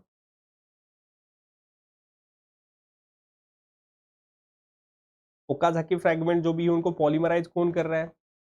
तो फर्स्ट नहीं, सेकंड नहीं, तो ये एंजाइम है डीएनए पॉलीमरेज थर्ड, जो ओकाज़की फ्रैगमेंट्स को क्या कर रहा है? पॉलीमराइज कर रहा है। करेक्ट है 4। तो मनीषा, रेनू, संपत, शिवम, कमलेश, कविता, सबका सही है। 14 was correct. Then question number 19 भी देखिए। क्वेश्चन नंबर 19 तो ये सबसे आसान क्वेश्चन है। क्वेश्चन नंबर 19 किसके ऊपर है? तो मेसलसन, मेसलसन और स्थाल का जो एक्सपेरिमेंट है, और मेसलसन और स्थाल का जो सेमी कंजर्वेटिव नेचर है, सेमी कंजर्वेटिव रेप्लिकेशन का नेचर है, उस सेमी कंजर्वेटिव रेप्लिकेशन का जो नेचर है उसके ऊपर ये जो भी क्वेश्चन है वो क्वेश्चन पूछा गया है, ठीक है। The semi conservative replication of DNA is prove by the using which isotopes. तो जो मेसलसन और स्थाल दो साइंटिस्ट हैं, उन्होंने जो भी है दो नाइट्रोजन के ही आइसोटोप इस्तेमाल किए थे, वो थे N14 एंड N15। तो इसमें से फर्स्ट आंसर ही करेक्ट है। संतु, गोपाल संतरा, कविता, कमलेश, रेनू, संतु, रवि, संपत, बिल्कुल सही। तो N14 and N15, N14 nitrogen का जो भी है नॉर्मल आइसोटोप है, और N15 जो भी है नाइट्रोजन का हेवी आइसोटोप है, इनका इस्तेमाल किया गया था। क्वेश्चन नंबर 20 ये भी पढ़िए। The function of general transcription factor 2A test specific transcription factor is. इस ट्रांसक्रिप्शन फैक्टर 2A का काम क्या है? 2A की फंक्शन क्या है बताइए। क्योंकि जब हम ट्रांसक्रिप्शन पढ़ते हैं तो हम पढ़ते हैं कि यूकैरियोटिक का जो प्रमोटर होता है, उस यूकैरियोटिक के प्रमोटर के अंदर यहाँ पे ही एक सीक्वेंस होती है, और यहाँ पे जो सीक्वेंस होती है उसे कहा जाता है इनिशिएटर सीक्वेंस। इनिशिएटर सीक्वेंस के साथ साथ यहाँ पे होता है टाटा बॉक्स, टाटा बॉक्स के साथ साथ यहाँ पे होती है B response element, B response element के साथ साथ यहाँ पे होता है डीपीई, डीपीई का मतलब होता है डाउनस्ट्रीम प्रोमोटर एलिमेंट, यहाँ पे होता है डाउनस्ट्रीम कोर एलिमेंट। सबसे पहले जो ट्रांसक्रिप्शन फैक्टर बाइंड होते हैं वहाँ पे वो सबसे पहला ट्रांसक्रिप्शन फैक्टर बाइंड होता है, वो होता है transcription factor 2D। Transcription factor 2D के बाद में बाइंड होता है ट्रांसक्रिप्शन फैक्टर 2A, फिर 2B, और उसके बाद में आता है transcription factor 2A। Transcription factor 2A आके बाइंड होता है। तो ये जो ट्रांसक्रिप्शन फैक्टर 2A है इसका काम क्या है?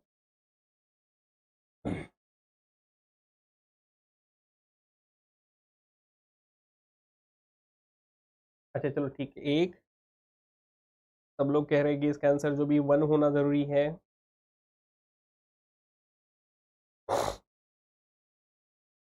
तो एक सही है। TBP एंड टैप बाइंडिंग जो भी है इसका काम है, it stabilises the data binding protein and tap, क्योंकि ट्रांसक्रिप्शन फैक्टर 2D TBP और टैप से ही बना हुआ है, तो उनको स्टेबलाइज करने का काम किसका है? ट्रांसक्रिप्शन फैक्टर 2A का है। क्वेश्चन नंबर 20 के बाद question number 21। DNA chain acting as a template for RNA synthesis has the following order of sequence. ये सीक्वेंस है AGCTTGA, लेकिन ये क्या है? तो ये जो सीक्वेंस है ये सीक्वेंस टेम्पलेट है। ये जो सीक्वेंस यहाँ पे दी है ये क्या है? तो this sequence was a template sequence.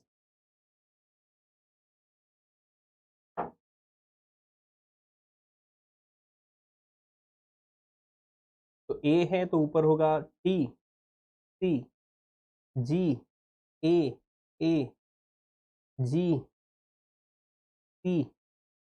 और T।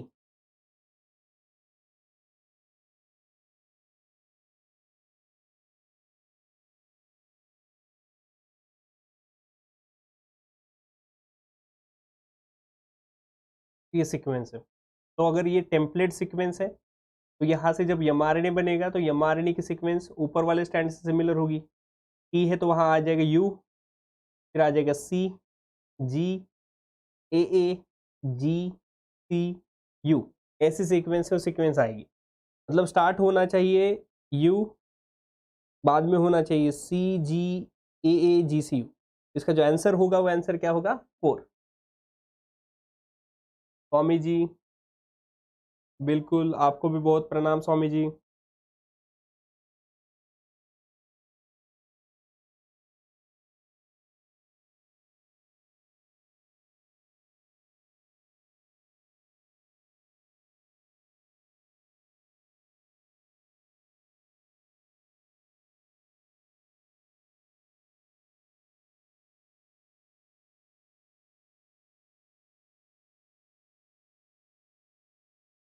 ठीक है, तो इसका जो आंसर है वो आंसर क्या होना चाहिए?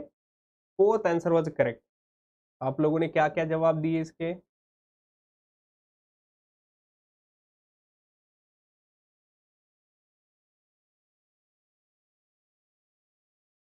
तो देखा, तो इसका आंसर क्या होना चाहिए? Fourth was a correct answer. तो सबके लिए क्लियर है?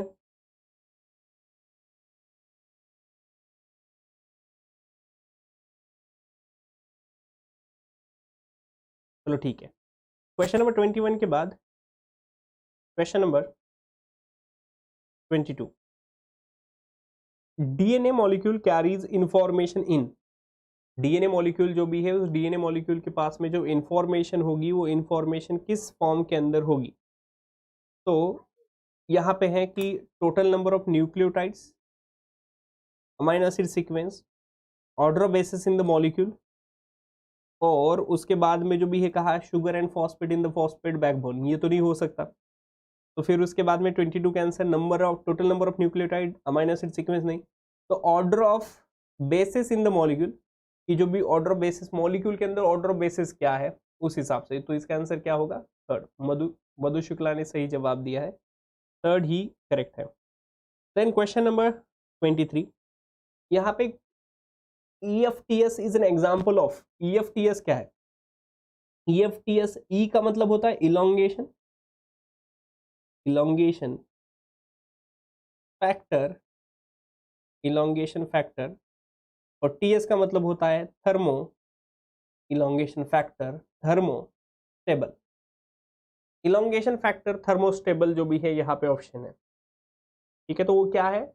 Elongation factor thermostable, termination factor नहीं है, नाम से ही पता चलता है इलोंगेशन फैक्टर है। ये नहीं है enzyme that catalyses the peptide. Peptide bond formation तो जो भी है वो 23S RRNA कराता है, एंटीबायोटिक भी नहीं है। तो इलोंगेशन फैक्टर, ठीक है, तो इलोंगेशन फैक्टर थर्मोस्टेबल जो है वो पर्टिकुलरली इलोंगेशन फैक्टर है।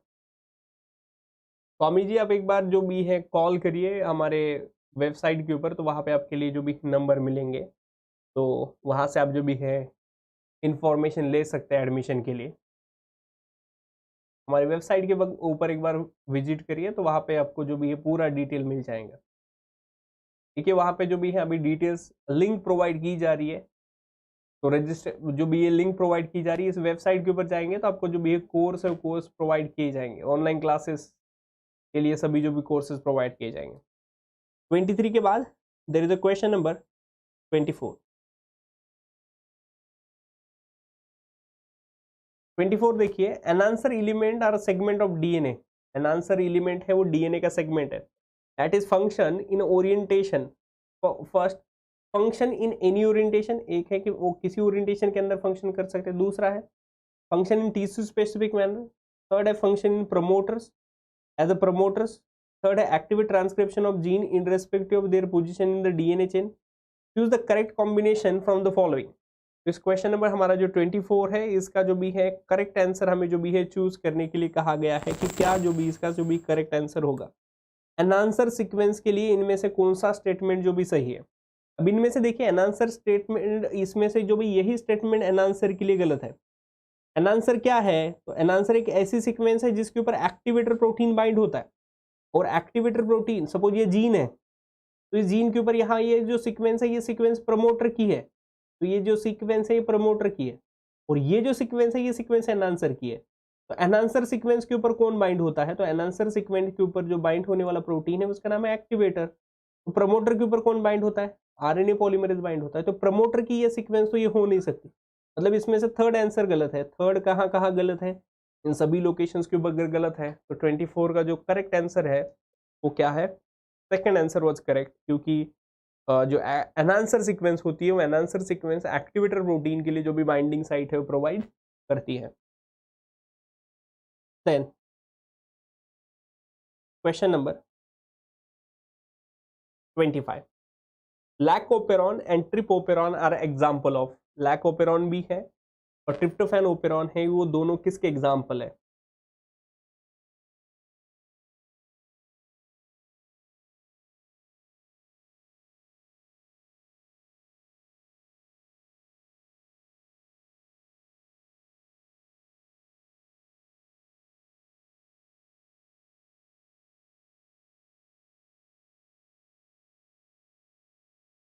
चलो ठीक है, तो 25 का आंसर क्या दे रहे हैं? 2 कह रहे हैं कुछ लोग 4 कह रहे हैं, कुछ लोग 3 कह रहे हैं। अच्छा, देखिए नाइदर पॉजिटिव नॉर नेगेटिव, तो ये गलत है, ठीक है। और lac operon and trp operon are example of both positive and negative regulation, वहाँ पे पॉजिटिव रेगुलेशन भी होता है और नेगेटिव रेगुलेशन भी होता है। तो इसका जो भी सही हम कह सकते हैं आंसर है वो क्या है, थर्ड वन वाज करेक्ट।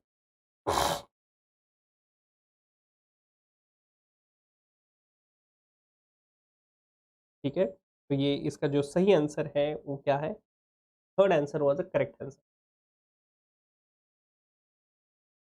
ठीक है, तो 25 क्वेश्चंस हमने डिस्कस किए और 25 क्वेश्चंस हमें डिस्कस करने हैं, लेकिन उससे पहले आप लोगों के लिए एक बीच में अनाउंसमेंट और है। जैसे थोड़ी देर पहले स्टार्टिंग में हमने आरपीएससी बॉटनी के बारे में डिस्कस किया, वैसे ही आरपीएससी जो भी है जूलॉजी का भी कोर्स जो भी है ऑनलाइन जो भी है कोर्स अवेलेबल है आपके लिए। जो बैच है बैच स्टार्ट हो चुकी है 18 जान से, मतलब आज ही से बैच स्टार्ट हो चुकी है और ये उसका शेड्यूल आपके सामने है। आपको 18 जान को मतलब आज जिन जिन स्टूडेंट एडमिशन लेंगे उनको एनिमल क्लासिफिकेशन और सेल बायोलॉजी के लेक्चर्स अवेलेबल करवा के दिए जाएंगे और ये लेक्चर्स आपके लिए जो भी है जब तक आपका ऐप चालू रहेगा तब तक रहेंगे। और इसका जो टेस्ट होगा 24 जनवरी को टेस्ट होगा। यहाँ पे नॉन कॉर्डेट्स और सेल सिग्नलिंग आपको 25 जनवरी को मिलेगा, इसके ऊपर का टेस्ट 31 जन को होगा। तो ऐसे सभी टॉपिक है आपके। अगर ये मेरे थोड़ा सा पीछे आ रहा है, अगर मैं बात करूँ तो 27 मार्च को ये आपका कंप्लीट सिलेबस कंप्लीट हो रहा है। जैसे कि यहाँ पे फिर आपको कॉर्डेट्स एंड मॉलिक्यूलर बायोलॉजी, फिर इसका टेस्ट 7 फरवरी को, डेवलपमेंटल बायोलॉजी और जेनेटिक्स, फिर इसका टेस्ट जो भी 14 फेब को, इवोल्यूशन बायोकेमिस्ट्री इसका टेस्ट जो भी 21 फेब को, फिर यहाँ पे हम कह सकते हैं कि इकोलॉजी और स्टैटिस्टिक्स 22 फेब को और इसका टेस्ट जो भी है वो आपका 28 फेब को होगा। 1 मार्च को ब्रेन बिहेवियर, इवोल्यूशन और टेक्निक, फिर इसका टेस्ट जो भी 8 मार्च को होगा। तो 8 मार्च को फिर यहाँ पे हम कह सकते हैं कि वाइल्ड लाइफ स्टडीज और बायोटेक्नोलॉजी, लेकिन इसका टेस्ट जो भी 14 का होगा। तो ये ऐसा कंप्लीट सिलेबस आपको जो भी है प्रोवाइड किया जाएगा और जो भी है कंप्लीट। और इसकी जो फीस है वो 21,000 फीस है। इसका जो फीस है हम कह सकते हैं कि 21,000 फीस है। आप इसे जो भी है परचेस कर सकते हैं। तो ये आज ही से कोर्स स्टार्ट हो चुका है, तो जिन जिन लोगों ने अभी तक आरपीएससी के लिए जो भी है कोर्स परचेस नहीं किया है वो कोर्स परचेस कर सकते हैं। ठीक है, तो बॉटनी और जूलॉजी दोनों के लिए भी स्वामी इसका जो फीस है वो 21,000 फीस है। यहाँ पे हमने आपके लिए एक्सप्लेन कर दिया है।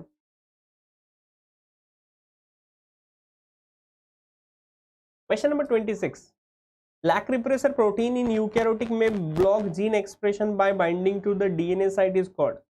कहा गया कि जो रिप्रेसर प्रोटीन है वो रिप्रेसर प्रोटीन जो भी है रिप्रेसर प्रोटीन है यूकैरियोटिक के अंदर में block the gene expression by binding, वो किसके साथ जाके बाइंड करता है? रिप्रेसर प्रोटीन है, रिप्रेसर प्रोटीन कौन सी सीक्वेंस के साथ जाके बाइंड होता है? देखिए यहाँ पे प्रमोटर की सीक्वेंस होती है, प्रमोटर की सीक्वेंस होती है आरएनए पॉलीमरेज के लिए, एनहांसर की सीक्वेंस होती है एक्टिवेटर की बाइंडिंग के लिए। ये एनहांसर है, एनहांसर के ऊपर कौन बाइंड होगा? एनहांसर के ऊपर बाइंड होगा एक्टिवेटर। प्रमोटर के ऊपर कौन बाइंड होगा? RNA polymerase. तो ये जो साइलेंसर नाम की सीक्वेंस है, इस साइलेंसर नाम की सीक्वेंस के ऊपर कौन बाइंड होगा? तो साइलेंसर नाम की सीक्वेंस के ऊपर बाइंड होगा रिप्रेसर प्रोटीन। तो रिप्रेसर प्रोटीन इंड्यूसर, एनहांसर या रेगुलेटर के ऊपर नहीं, तो रिप्रेसर प्रोटीन जो भी कहाँ पे बाइंड होगा? तो repressor protein is binding over silencer sequence. इसका आंसर क्या होना चाहिए? 26 का आंसर जो भी है वो थर्ड है।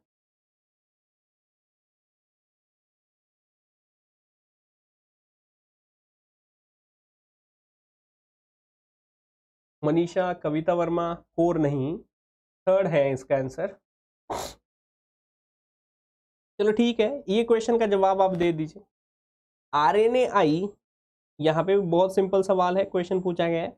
RNAi stand for which of the following? RNAi किसके लिए स्टैंड करता है, ये बता दीजिए।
क्या होगा? RNAi स्टैंड फॉर, अच्छा ठीक है, बहुत सारे लोगों ने कमलेश, रेणु, मनीषा, संतु गोपाल, संपत, रुषिता, प्रजना,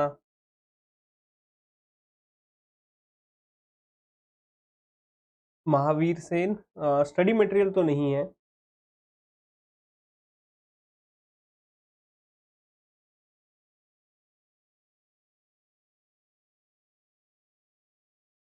ठीक है, तो ये हमने जो भी है डिस्कस किया कि RNAi स्टैंड्स फॉर, RNAi का मतलब होता है there is an RNA interference, तो सभी का आंसर जो भी इससे सही है। Question number 28, the example of degeneracy of the codon of genetic codon is. Degeneracy of the genetic codons का मतलब क्या होता है? तो what is mean by a degeneracy of the genetic codon? तो डीजेनरेसी ऑफ जेनेटिक कोडॉन का मतलब क्या है? तो degeneracy of the genetic codon was very simple. तो example of degeneracy of the genetic codon is, मतलब क्या है डीजेनरेसी जेनेटिक कोडॉन का मतलब क्या है? The example of degeneracy of genetic code is, genetic code का डीजेनरेसी है क्या है? तो डीजेनरेसी का मतलब बिल्कुल सिंपल है कि given one amino acid has, option दिए गए देखिए यहाँ पे, given one amino acid has more than one codon. यहाँ पे कहा गया है कि गिवन वन अमाइनो एसिड के अंदर has more than one codon, एक से ज्यादा कोडॉन है। Genetic code is not degenerate, first two bases specify the amino acid, each codon specifies more than one amino acid. तो इनमें से सही आंसर हमें बताना है कि डीजेनरेसी का मतलब क्या होता है। तो what is mean bye degeneracy of the genetic codon? अच्छा ठीक है, आंसर देना शुरू हो गए। शिवानी ने एक आंसर दिया है, संपत स्वामी भी एक कह रहे हैं, मनीषा चार कह रहे हैं, रेणु एक कह रहे हैं, कमलेश एक कह रहे हैं, रुषिता ने एक कहा है, संपत स्वामी ने एक कहा है।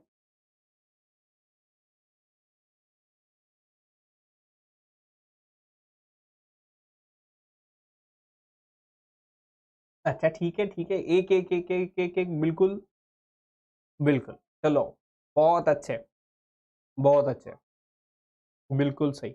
सब लोगों ने जो जवाब दिया है उसका मतलब है एक। तो डीजेनरेसी ऑफ जेनेटिक कोडॉन का मतलब क्या है? क्या हम जानते हैं? देखिए हमारे पास में टोटल जो कोडॉन्स की संख्या है, टोटल कोडॉन्स की संख्या है वो 64 कोडॉन्स है। टोटल कितने कोडॉन्स है? 64 कोडॉन।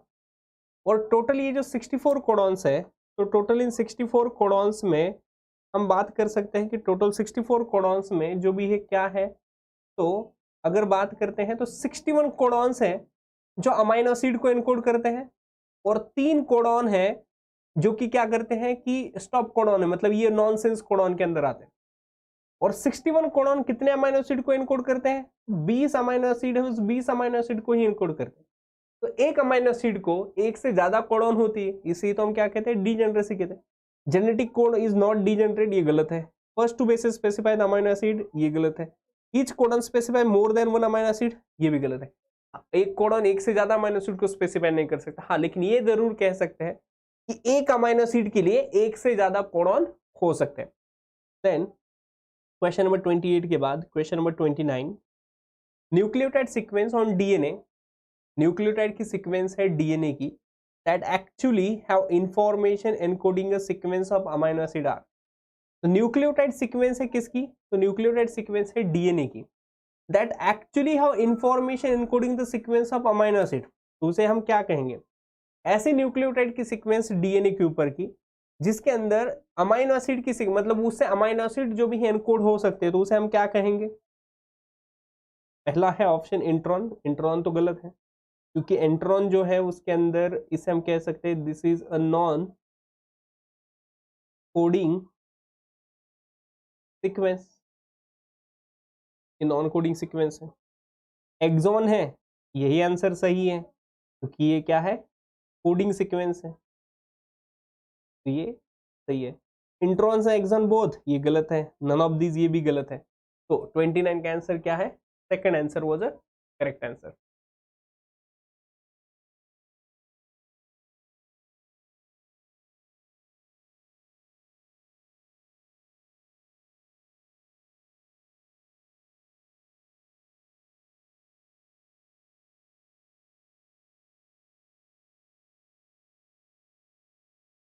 ठीक है, चलो चलो चलो। कविता ने सही जवाब दिया, मनीषा, रेनू, संपत, कमलेश, संतु, शुभम, सॉरी शबनम, इन सभी लोगों ने जो भी है करेक्ट जवाब दिया है, बिल्कुल सही, बहुत अच्छा है। सब लोग, सभी लोगों ने जो भी है सही जवाब दिया है। देन अभी थोड़ा सा जो भी है नेक्स्ट क्वेश्चन की तरफ बढ़ते हैं। नेक्स्ट क्वेश्चन आप जो भी पढ़िए एक बार, ठीक है, कि क्वेश्चन नंबर जो हमारा 30 है वो क्या कहता है। देखिए क्वेश्चन नंबर 30 बहुत सिंपल है। Deal with the DNA damage, a number of repair enzymes are present which are known to catalyse the DNA repair. कि जब हम डीएनए डैमेज से डील करने की बात करते हैं, तो कई सारे नंबर ऑफ रिपेयर एंजाइम्स हैं जो कि रिपेयर सिस्टम को कैटालाइज करते हैं। विच of the following is not an enzyme of direct repair system. इनमें से ऐसा कौन सा एंजाइम है जो डायरेक्ट रिपेयर सिस्टम का नहीं है? इनमें से ऐसा कौन सा एंजाइम है जो कि डायरेक्ट रिपेयर सिस्टम का एंजाइम नहीं है? अब देखिए, डीएनए फोटोलाइज, ये तो डायरेक्टली फोटो रिएक्टिवेशन के अंदर काम करता है, ये तो जरूर है, ठीक है। तो ये तो जो भी हम कह सकते हैं डायरेक्ट रिपेयर का एग्जांपल है। मिथाइल ट्रांसफरेज, ये भी है, ये भी एंजाइम जो भी है डायरेक्ट रिपेयर का है। लेकिन अप्यूरिनिक एंडोन्यूक्लियस और स्पोर फोटोप्रोडक्टलाइज, ये जो दोनों एंजाइम है वो दोनों एंजाइम नहीं है। तो जो भी है ये दोनों एंजाइम कैसे हैं? तो ये दोनों एंजाइम डायरेक्ट रिपेयर सिस्टम के नहीं है, इसलिए इसके दो दो आंसर जो भी करेक्ट है। इसलिए इस क्वेश्चन को जो भी है आरपीएससी की तरफ से क्या दिया गया है? स्टार दिया गया है। This was a star question. हाँ बिल्कुल, दो आप जो कह रहे हो तो आपका सही है, अब सही है, गलत नहीं है कहीं पे, लेकिन इस क्वेश्चन के आंसर दो दो निकलते आते हैं। और इस क्वेश्चन के आंसर दो दो निकल के आते हैं, इसलिए इस क्वेश्चन के बारे में हम कहते हैं कि इस क्वेश्चन का जो करेक्ट आंसर है, डीएनए फोटोलाइज तो डायरेक्ट रिपेयर का है, लेकिन हमें नॉट पूछा है, तो ये दोनों भी नहीं है। तो दो दो आंसर है इसके, दो भी और तीन भी सही है, इसीलिए इसका जो भी है क्वेश्चन को आरपीएससी की तरफ से क्या दिया गया? स्टार है, स्टार दिया गया है। 30 के बाद question number 31। Question number 31, all of the following statements are correct about overlapping gene groups. जो भी ओवरलैपिंग जीन ग्रुप्स हैं उनके बारे में कहा गया है, सभी स्टेटमेंट सही है एक्सेप्ट, मतलब कौन सा स्टेटमेंट उनके बारे में गलत है कहा गया है।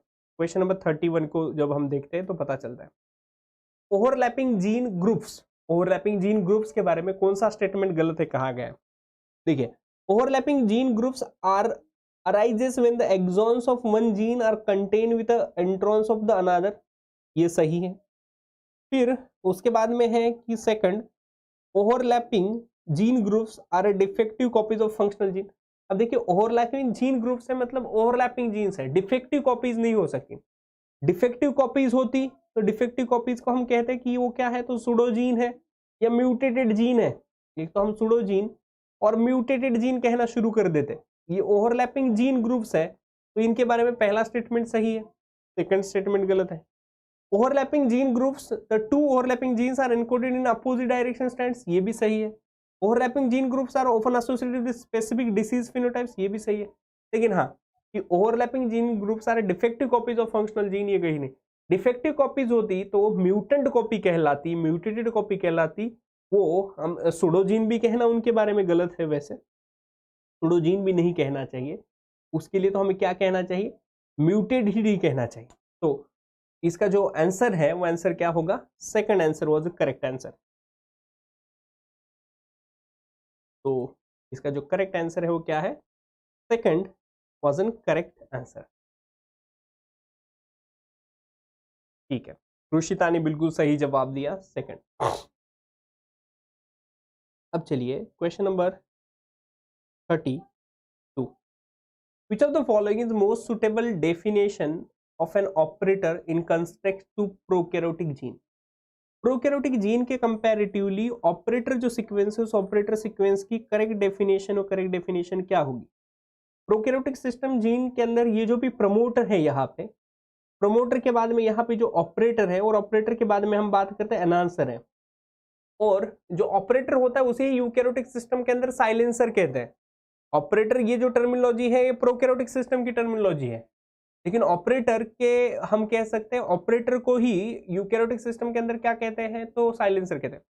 ऑपरेटर सीक्वेंस के ऊपर बाइंड कौन होता है, तो ऑपरेटर सीक्वेंस के ऊपर एक प्रोटीन बाइंड होता है and name of this protein is called a repressor. उस प्रोटीन का नाम क्या है, रिप्रेसर है, जो किसके साथ बाइंड होगा, ऑपरेटर सीक्वेंस के साथ बाइंड होगा। और ऑपरेटर सीक्वेंस के साथ बाइंड होकर वो क्या कराता है, तो ट्रांसक्रिप्शन को रोकता है। तो पहला DNA binding protein that regulates the gene expression, a cluster of genes which are regulated by a single promoter, ठीक है, ये नहीं है। Non coding regulatory DNA sequence bound by RNA polymerase, ये भी गलत है। Non coding regulatory DNA sequence bind by repressor protein, तो इसका जो आंसर है वो क्या है, फोर्थ आंसर है। ठीक है, तो operator sequence is also called as a silencer in eukaryotic. Operator इसे प्रोकैरियोटिक के अंदर और यूकैरियोटिक के अंदर साइलेंसर कहा जाता है। मनीषा, विपिन, कविता, रुशिता, शिवानी, ठीक है, चलिए बहुत सही। तो इसका आंसर क्या है, 4।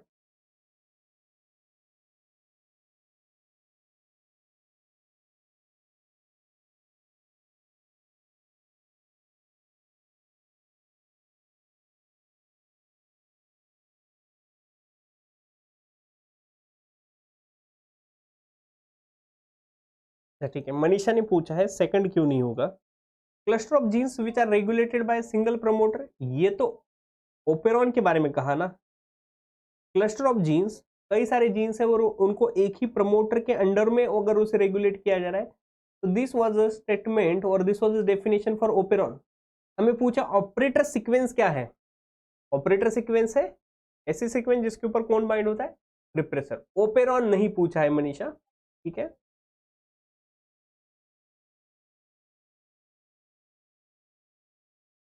क्लियर है मनीषा, अगर क्लियर है मनीषा तो आप यस टाइप करिए। और देखिए आप सब लोगों के लिए यहाँ पे ऑफलाइन बैचेस के लिए लिंक दिया गया है। जो भी आप में से इंटरेस्टेड लोग हैं, जो भी ऑफलाइन बैचेस के लिए ज्वाइन करना चाहते हैं, जोधपुर ब्रांच में हो या पुणे ब्रांच में हो, तो उनके लिए बैच है जो भी है, लिंक दिया गया है। रजिस्ट्रेशन लिंक भी प्रोवाइड किया गया है। अगर आप में से कोई स्टडी मटेरियल परचेस करना चाहता है तो स्टडी मटेरियल भी परचेस कर सकते हैं, टेस्ट सीरीज परचेस कर सकते हैं। मनीषा ओके, चलो ठीक है, हम आगे बढ़ते हैं फिर 32 के बाद क्वेश्चन नंबर 33। अब ये मैं चाहूंगा कि आप लोग जो भी इसका जवाब दीजिए। तो the cell surface receptors are classified in 3 groups. जो सेल सरफेस रिसेप्टर्स है, जो प्लाज्मा मेम्ब्रेन के ऊपर रिसेप्टर्स होते हैं, उनको 3 ग्रुप्स के अंदर क्या करते हैं, तो क्लासिफाइड करते हैं। पहला है G protein linked receptors, second है एंजाइम लिंक रिसेप्टर्स, थर्ड है ion channel link receptor, fourth है lipase link receptors. Select the correct answer using the codes given below. तो ये जो भी 4 ऑप्शन दिए गए हैं उनमें से जो भी हमें सेलेक्ट जो भी कोड को, सही कोड को जो भी करेक्टली चूज करना है। अब देखिए यहाँ पे है, फोर्थ है लाइपेज लिंक रिसेप्टर। अब देखिए लाइपेज लिंक नहीं है, हम कह सकते हैं जो भी है रिसेप्टर टायरोसिन काइनेज है, जी प्रोटीन कपल्ड रिसेप्टर है, आयन चैनल लिंक रिसेप्टर भी है। तो इनमें से फोर्थ ऑप्शन नहीं हो सकता, लाइपेज लिंक रिसेप्टर नहीं है। तो इसमें से जो आंसर है वो क्या होना चाहिए, थर्ड आंसर होना चाहिए। तो फोर्थ वन वाज इनकरेक्ट, बाकी जो भी ये सभी ऑप्शंस जो भी इनमें से सही है।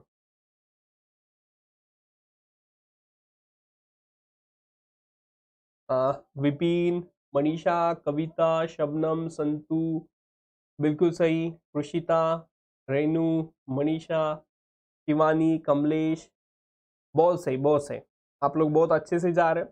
अगर इसी तरीके से हम क्वेश्चन सॉल्व करेंगे तो देखिए आप लोग बहुत बढ़िया स्कोर जो भी है करोगे। और अगर आप जो भी है आईएफएस में, अगर अभी तक आप में से किसी ने जो भी है नहीं, जो भी है कोर्स को जो भी है परचेस नहीं किया है, कोर्स के अंदर अभी तक एडमिशन नहीं लिया है, तो मैं आप लोगों से जो भी है, आप लोगों को एक रिक्वेस्ट करूंगा कि आप लोग एक बार जरूर जो भी है कोर्स, उस कोर्स के अंदर ज्वाइन करें। फिर उसके बाद में आप जो भी है डिसीजन लेंगे कि जो भी किस तरीके के आपके क्वेश्चन से फटाफट सॉल्व होते हैं और आपके जो भी मार्क्स है वो कैसे बढ़ते हैं। तो ये गोल्डन अपॉर्चुनिटी है आपके लिए। लास्ट वाला आरपीएससी का बैच है, उसके बाद में जो भी बैच है वो बैच जल्दी से ओपन नहीं होंगे। और ऐसे असिस्टेंट प्रोफेसर की एग्जाम बार बार तो आती नहीं है, आप जानते हैं कि 4 साल 5 साल में एक बार एग्जाम आती है, तो बहुत मुश्किल से आती है इस एग्जाम। तो आप इस अपॉर्चुनिटी को मिस ना करें, इस अपॉर्चुनिटी को ग्रैब करिए। Which statement is false regarding paracrine signal?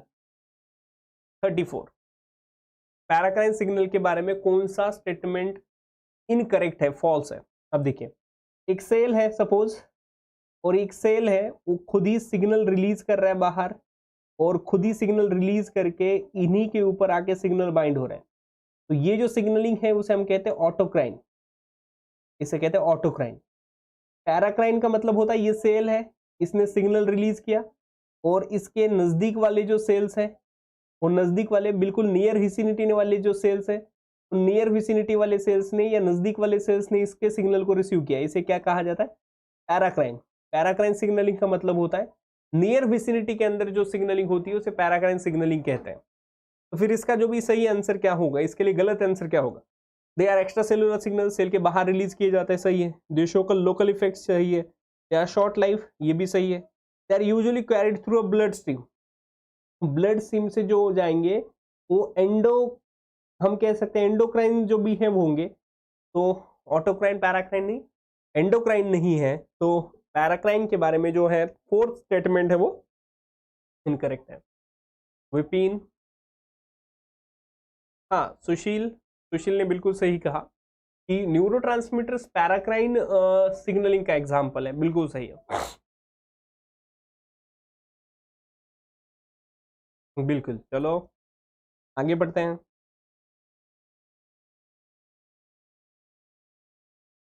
Kamlesh Kumari बिल्कुल सही, आंसर इज 4 बिल्कुल सही। वासु कश्यप करेक्ट है। The compound that acts as a second messenger during signalling process are calcium ion. कहा गया सेकेंडरी मैसेंजर की तरह इनमें से कौन कौन जो भी है काम करता है? कैल्शियम आयन सेकेंडरी मैसेंजर की तरह काम करते हैं? तो हाँ करते हैं, ये जो भी है कैल्शियम आयन की तरह काम करते हैं। साइक्लिक एएमपी सही है। ट्राइएसाइल ग्लिसरॉल, आइनोसिटोल 3,4 ट्राइफॉस्फेट, इनमें से ट्राइएसाइल ग्लिसरॉल है जो सिग्नलिंग की तरह काम नहीं करता, मतलब जो थर्ड ऑप्शन है वो थर्ड ऑप्शन हटाना चाहिए। चलिए the correct answer using the codes, तो सेकेंडरी मैसेंजर की तरह कैल्शियम भी काम करता है, साइक्लिक एएमपी भी काम करता है, और आइनोसिटोल 3,4,5 फॉस्फेट भी का मतलब IP3 भी काम करता है। लेकिन बस इनमें से जो आंसर है मतलब वो हम कह सकते थर्ड नहीं है, तो थर्ड इस क्वेश्चन में भी है, इस ऑप्शन में, इस ऑप्शन में, तो ये इनकरेक्ट है। तो इसमें से जो सही आंसर है वो क्या है? 4 है।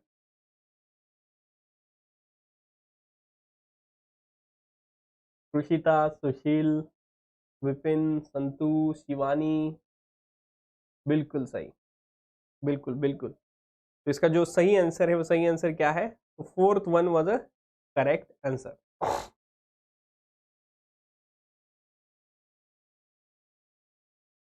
चलिए मैं आप लोगों से अब एक क्वेश्चन पूछता हूँ 36। इस 36 नंबर के क्वेश्चन का जवाब मैं आप लोगों से चाहूंगा, और मैं आप बस आप लोगों से ना ऑप्शन नहीं चाहूंगा। अब जितने भी लोग जवाब दे रहे हैं ना वो थोड़ा सा जो भी है उसका एक्सप्लेनेशन भी टाइप करके भेजिए।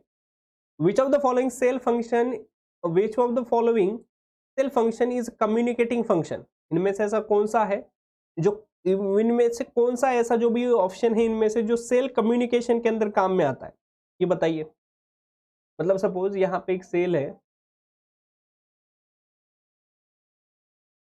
और यहाँ पे एक सेल, इनमें से ऐसा कौन सा है जो एक सेल को दूसरे सेल के साथ कम्युनिकेट करने के लिए काम करता है? डेजमोजोम ऑप्शन है, हेमीडेजमोजोम है, अडेरन जंक्शन है, और गैप जंक्शन है। तो इनमें से क्या आंसर होना चाहिए?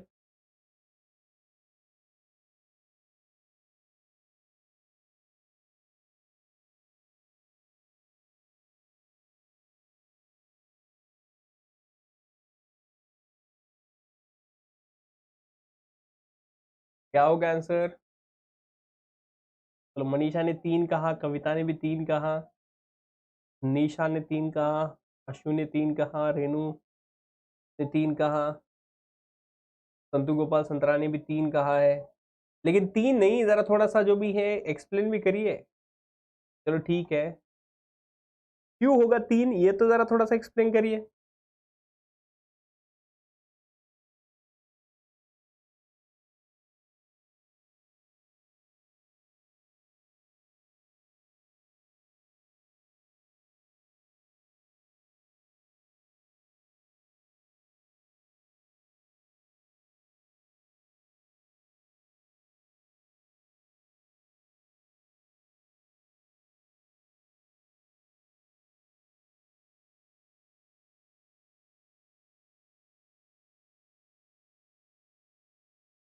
अच्छा ठीक है, निशा ने बहुत सही कहा। ओके मनीषा, अच्छा ठीक। देखो विच ऑफ द फॉलोइंग, यहाँ पे जो भी हमें क्या दिया गया है, जो ऑप्शन दिए गए उनके हिसाब से अगर हम देखें तो कहा गया है कि विच of the following function is a communicating function. तो एक सेल को दूसरे सेल के साथ में अगर कम्युनिकेट करना है ना, तो उसके लिए यहाँ पे जो ऑप्शन दिया गया है, देखिए 4 ऑप्शंस हैं, उनमें डेस्मोसोम, हेमीडेस्मोसोम, गैप जंक्शन और जो भी है अडेरन जंक्शन कहा गया। तो इसका जो सही आंसर है वो ये है गैप जंक्शन। गैप जंक्शन जो कनेक्सॉन से बना हुआ है, और जो भी कनेक्सिन प्रोटीन से वो जो भी है हम कह सकते बना हुआ है, कनेक्सॉन जो होता है उससे बना हुआ है। तो ये एक दूसरे के साथ में जो भी हम बात करते हैं कि पर्टिकुलरली यहाँ से एक सेल की मेम्ब्रेन को दूसरे, हाँ बिल्कुल जो भी यहाँ पे रेनू ने बिल्कुल सही कहा कि कार्डियक मसल्स की कम्युनिकेशन के अंदर यहाँ पे कार्डियक मसल एक दूसरे से गैप जंक्शन से ही बनते हैं। इसीलिए एक के अंदर कैल्शियम अमाउंट की, आयन की अमाउंट कम बढ़ती है, तो बाकी के अंदर भी। विपिन ने सही इसका एक्सप्लेनेशन दिया है। Gap junction is correct because it form a direct channel from cytoplasm to that of order, बिल्कुल सही। Kavita Verma, right right right. तो विपिन ने इस क्वेश्चन का जो भी एक्सप्लेनेशन है वो सही दिया, तो इसका आंसर क्या है? Gap junction. चलिए नेक्स्ट क्वेश्चन है, cyclic AMP dependent protein kinase PK is most of the cases. जो भी साइक्लिक एएमपी डिपेंडेंट एक प्रोटीन काइनेज है, उस protein kinase A is most cases वो क्या है? वो प्रोटीन काइनेज क्या करता है?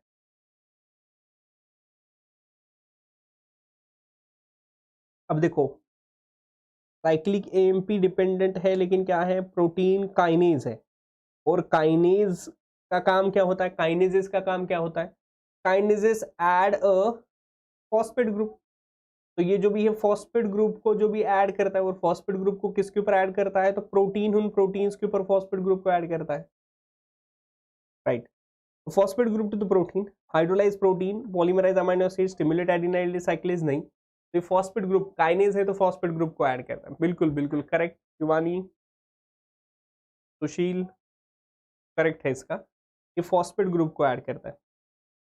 37 के बाद question number 38, when signal molecules arrived at a G protein linked receptor, the G protein, G protein है, G protein क्या होता है। 38 नंबर का क्वेश्चन भी जरा देखिए।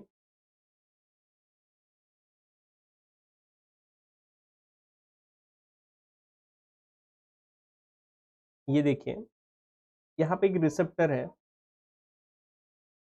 और ये जी प्रोटीन कपल्ड रिसेप्टर जो होते हैं ये कई बार स्पैन करते हैं, 1 2 3 4 5 6 7। तो ये जो भी है 7 बार प्रोटीन जो भी है, जीपीसीआर जो भी प्रोटीन होते हैं, जी प्रोटीन जो होते हैं, ये लगभग 7 बार जो भी है स्पैन करते हैं। ये इंटीग्रल मेम्ब्रेन प्रोटीन है, 2 हुआ, 3 हुआ, ये 4, ये 5, ये 6 और ये 7, ये 7 बार स्पैन करते हैं। और उनके साथ में कुछ छोटे छोटे जी प्रोटीन होते हैं, उनमें अल्फा, बीटा, गामा नाम के प्रोटीन होते हैं। अगर इनके ऊपर सिग्नल बाइंड हो जाए तो क्या होगा, डीएक्टिवेट हो जाएंगे, नहीं, सिग्नल मॉलिक्यूल के साथ जो भी है बाइंड हो जाएंगे, बाइंड्स विद कैल्शियम नहीं, बिकम एक्टिवेटेड, तो ये क्या हो जाएंगे, एक्टिवेट हो जाएंगे। तो 38 का क्या होगा, 4 होगा, क्यों, एक्टिवेटेड कंडीशन के अंदर जाएंगे।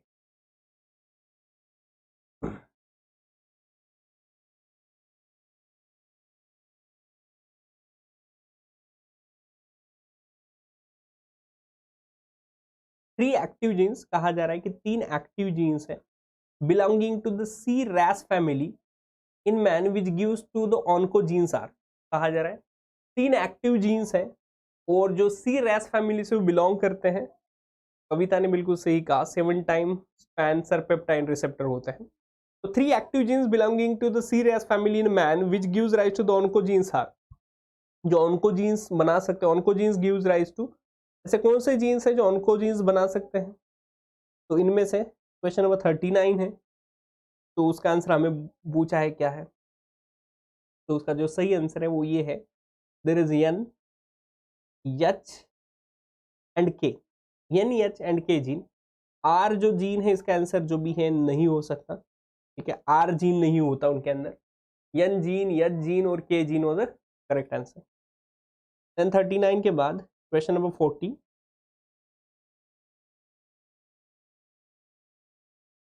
ये क्वेश्चन नंबर 40 बहुत सिंपल से है। कहा गया विच type of cancer in humans is directly cause by viral infection. ऐसा कौन सा कैंसर है जो ह्यूमन के अंदर कॉज होता है वायरस इन्फेक्शन की वजह से। वायरल इन्फेक्शन की वजह से ऐसा कौन सा कैंसर है जो directly cancer cause, viral infection की वजह से कौन सा कैंसर है जो कॉज हो सकता है, ये यहाँ पे जो भी है हमें पर्टिकुलरली ऑप्शन के अंदर दिया गया है। एक है टी से acute T cell leukaemia, Williams tumour, Burkitt lymphoma और राउस सार्कोमा। तो ऐसा कौन सा कैंसर है जो कि वायरल इन्फेक्शन की वजह से जो भी ये देखा जाता है, तो अक्यूट टी सेल ल्यूकेमिया हो, या हम बात कर सकते हैं कि विलियम्स ट्यूमर हो, बर्किट्स लिम्फोमा हो, राउस सार्कोमा हो। तो देखिए इसका जो सही आंसर है, इसका जो करेक्ट आंसर है वो है first, acute leukaemia, Williams tumour, Burkitt lymphoma या राउस सार्कोमा नहीं। तो ऐसा वायरस, ऐसा कैंसर जो वायरस के इन्फेक्शन की वजह से कॉज होता है, उसमें acute T cell leukaemia was the correct answer, ठीक है। देन 53, और 53 तो मैं चाहूंगा कि आप लोग ही इसका सही जवाब दीजिए। P53 called a guardian of the genome because, जो P53 जीन है उस P53 जीन को कहते हैं गार्डियन ऑफ जीनोम है। इसे गार्डियन ऑफ जीनोम क्यों कहते हैं, P53 को गार्डियन ऑफ जीनोम से क्यों कहते हैं।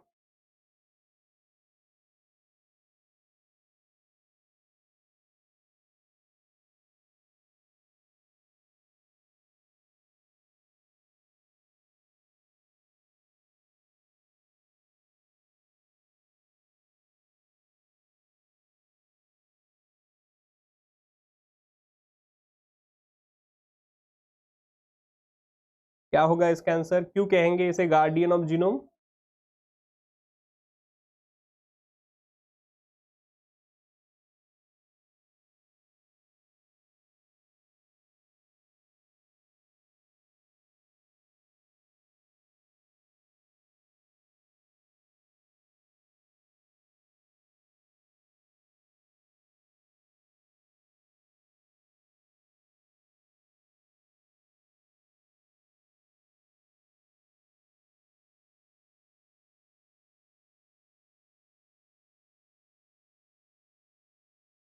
अच्छा चलो ठीक है, बाकी लोग?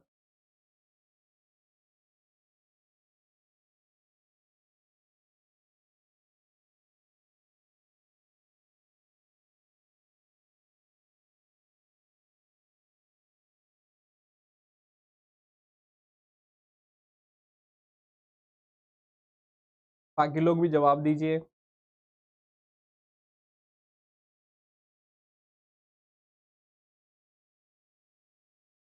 अच्छा चलो ठीक है, विवेक जवाब दे रहे, दो कहा विवेक ने। अच्छा, मनीषा, रेणु मीना ने भी जवाब दिया इसका।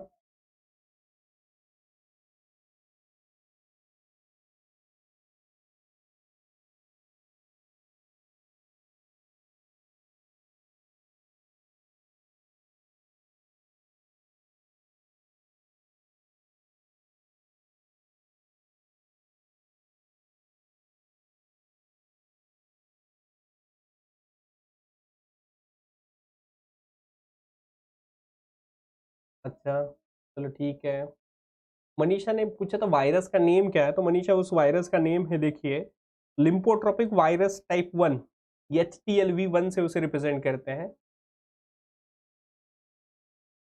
ठीक है, हर्ष शुक्ला, गुड इवनिंग हर्ष। चलो ठीक है, तीन कहा है, ज्यादातर लोगों ने, कुछ लोगों ने दो भी इसका जवाब दिया है। देखिए कि it kills a tumour cell, इसे गार्डियन ऑफ जीनोम इसलिए कहा जाता है कि ये ट्यूमर सेल्स को, ये कैंसर सेल को मार देता है, इसलिए।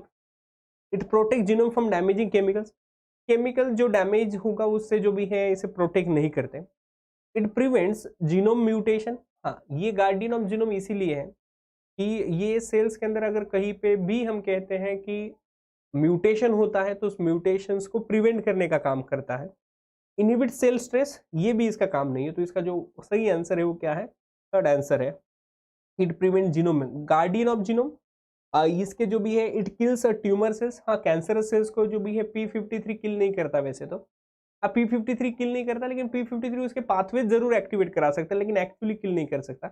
इट प्रिवेंट जीनोम म्यूटेशन, हाँ बिल्कुल सही है कि अगर कहीं पे भी सेल के अंदर डीएनए के अंदर डैमेज आ जाए तो P53 वर्क के अंदर आ जाता है और सेल साइकिल को रोक देता है।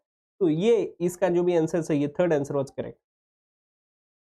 Then next, cellular organelle involve in the initiation of intrinsic pathway of apoptosis, इनमें से ऐसी कौन सी सेलुलर ऑर्गेनेली है जो एपोप्टोसिस के इंट्रिंसिक पाथवे को एक्टिवेट करने के लिए कराते हैं? रेनुमिना, डीएनए डैमेज होने पर सेल साइकिल रोक देता है।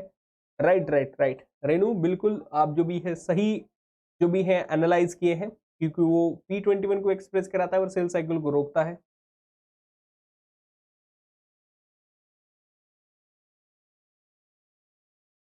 Cellular organelle is involved in the initiation of the intrinsic pathway of apoptosis, apoptosis के इंट्रिंसिक पाथवे के अंदर ऐसी कौन सी सेलुलर ऑर्गेनेल जो काम करती है? बिल्कुल मनीषा, विवेक, सुशील, कविता, मनीषा, बिल्कुल सही सही, करेक्ट, माइटोकॉन्ड्रिया, माइटोकॉन्ड्रिया, बिल्कुल सही। तो लाइसोसोम, एंडोप्लाज्मिक रेटिकुलम या राइबोसोम नहीं, तो जो हम कह सकते हैं कि इंट्रिंसिक पाथवे ऑफ एपोप्टोसिस के अंदर कौन सी अगर पाथवे, कौन कौन सा अगर जो भी है माइटोकॉन्ड्रिया ही सेल ऑर्गेनेली है जो काम यहाँ पे करती है। देन मॉलिक्यूल 43, बिल्कुल वासु, वासु ने बिल्कुल सही एनालाइज किया है, बिल्कुल सही लॉजिक लगाया है। माइटोकॉन्ड्रिया से ही साइटोक्रोम सी बाहर आता है और वो इंट्रिंसिक पाथवे को एक्टिवेट कराता है, APF1 हो, फिर कैस्पेज 9 हो, कैस्पेज 3 हो। चलिए 43 नंबर के क्वेश्चन के ऊपर जाते हैं। Molecules which are involved in anchoring of cells to an extracellular matrix, anchoring of cells to extracellular matrix, cell को एक्स्ट्रासेलुलर मैट्रिक्स के साथ एंकर करने के लिए इनमें से कौन सा जो भी है प्रोटीन या कौन सा मॉलिक्यूल है वो रिस्पॉन्सिबल है कि सेल को एक्स्ट्रासेलुलर मैट्रिक्स के साथ में वो एंकर करके रखता है? तो इनमें से क्या जवाब होना चाहिए? जवाब दीजिए जरा। एंजियोस्टैटिन, इंटीग्रीन्स, साइक्लिन्स, इंटरल्यूकिन्स। अरे वाह विपिन, रेनुमीना बिल्कुल सही। इंटीग्रीन्स बिल्कुल बिल्कुल सही। तो एंजियोस्टैटिन नहीं, साइक्लिन नहीं, इंटरल्यूकिन नहीं, इसका जो करेक्ट आंसर है वो क्या है? तो इंटीग्रीन्स है। विवेक हो, संतु गोपाल संतरा हो, कविता वर्मा हो, बहुत सही जा रहे हैं, बहुत सही जवाब दे रहे हैं सब लोग। अनमीश बहुत सही। तो इंटीग्रीन नाम का प्रोटीन है जो कि क्या कराता है? सेल को एक्स्ट्रासेलुलर मैट्रिक्स के साथ इंटरेक्शन करने के लिए लगाता है। 43 के बाद question number 44, quorum sensing signalling molecule in gram negative bacteria. Quorum sensing के अंदर ग्राम नेगेटिव बैक्टीरिया, उस ग्राम नेगेटिव बैक्टीरिया के अंदर कौन सा मॉलिक्यूल काम में आता है, ये क्वेश्चन के अंदर पूछा गया है।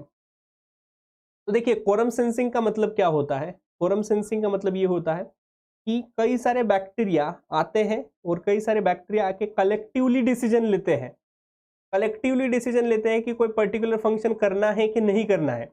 और कई सारे नंबर ऑफ बैक्टीरिया आएंगे और नंबर ऑफ बैक्टीरिया आके कलेक्टिवली डिसीजन लेते हैं कि कोई पर्टिकुलर फंक्शन करना है कि नहीं करना। तो उसे हम क्या कहते हैं? कोरम सेंसिंग से रिप्रेजेंट करते हैं।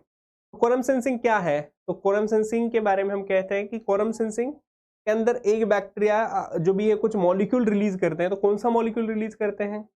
तो प्रोपाइल, कॉर्टिसोन, ये क्या नहीं, इथाइल मिथाइल कीटोन नहीं, आइसोप्रोपिल अल्डोस्टेरोन नहीं, असाइल होमोसिरिन लैक्टोन या उसे ही हम AHL से रिप्रेजेंट करते हैं। ये जो भी है रिस्पॉन्सिबल है वहां पे।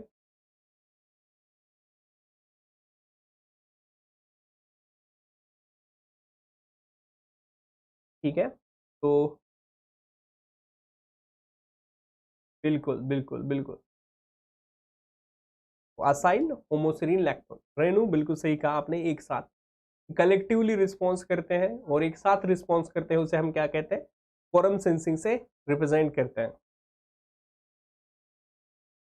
हर्ष शुक्ला, ये जो भी है RPSC की क्लास है बेटा, ये 7th स्टैंडर्ड की क्लास नहीं है। बिल्कुल, शिवानी ने कहा when threshold population reach bacteria release chemical, right right right. जब कोई थ्रेशोल्ड पॉपुलेशन के ऊपर वो पहुंचते हैं तो किसी केमिकल को रिलीज करते हैं, उसे ही हम क्या कहते हैं? तो कोरम सेंसिंग से रिप्रेजेंट करते हैं।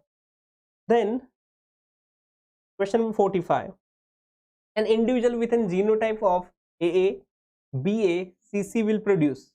जो भी है कहा गया है कि एक इंडिविजुअल है उसके पास में एक जीनोटाइप है, वो है capital A small a, capital B small b, capital C small c।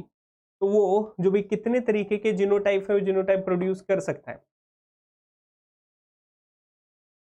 देखिए सेम टाइप के तो गैमेट प्रोड्यूस कर नहीं पाएगा, वो अलग अलग तरीके के करेगा। कभी ऐसा कर सकता है ABC, कभी कभी ऐसा कर सकता है कि small a small b small c, कभी ऐसा भी कर सकता है ABC, कभी ऐसा कर सकता है ABC। तो ऐसे कितने तरीके के डिफरेंट गैमेट्स प्रोड्यूस हो सकते हैं? तो ऐसे हम कह सकते हैं 8 डिफरेंट तरीके, 4 गैमेट्स नहीं, 4 गैमेट्स नहीं, तो ये हम कह सकते हैं 8 डिफरेंट तरीके के गैमेट्स को प्रोड्यूस कर सकता है।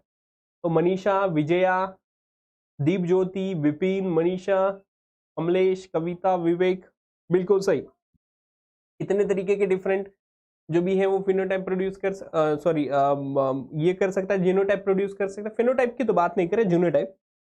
तो 8 डिफरेंट तरीके के। 45 के बाद question number 46, an allele is dominant if it express in. जो अलील है वो अलील हम कह सकते हैं an allele is in dominant if it is express in. जो भी अलील है उस अलील को डोमिनेंट कब कहेंगे? वो कब एक्सप्रेस होगा तब उसे डोमिनेंट कहेंगे। देखिए हम अलील को तब डोमिनेंट कहेंगे जब वो होमोजाइगस कंडीशन हो या हेट्रोजाइगस कंडीशन हो, दोनों के अंदर एक्सप्रेस होता है।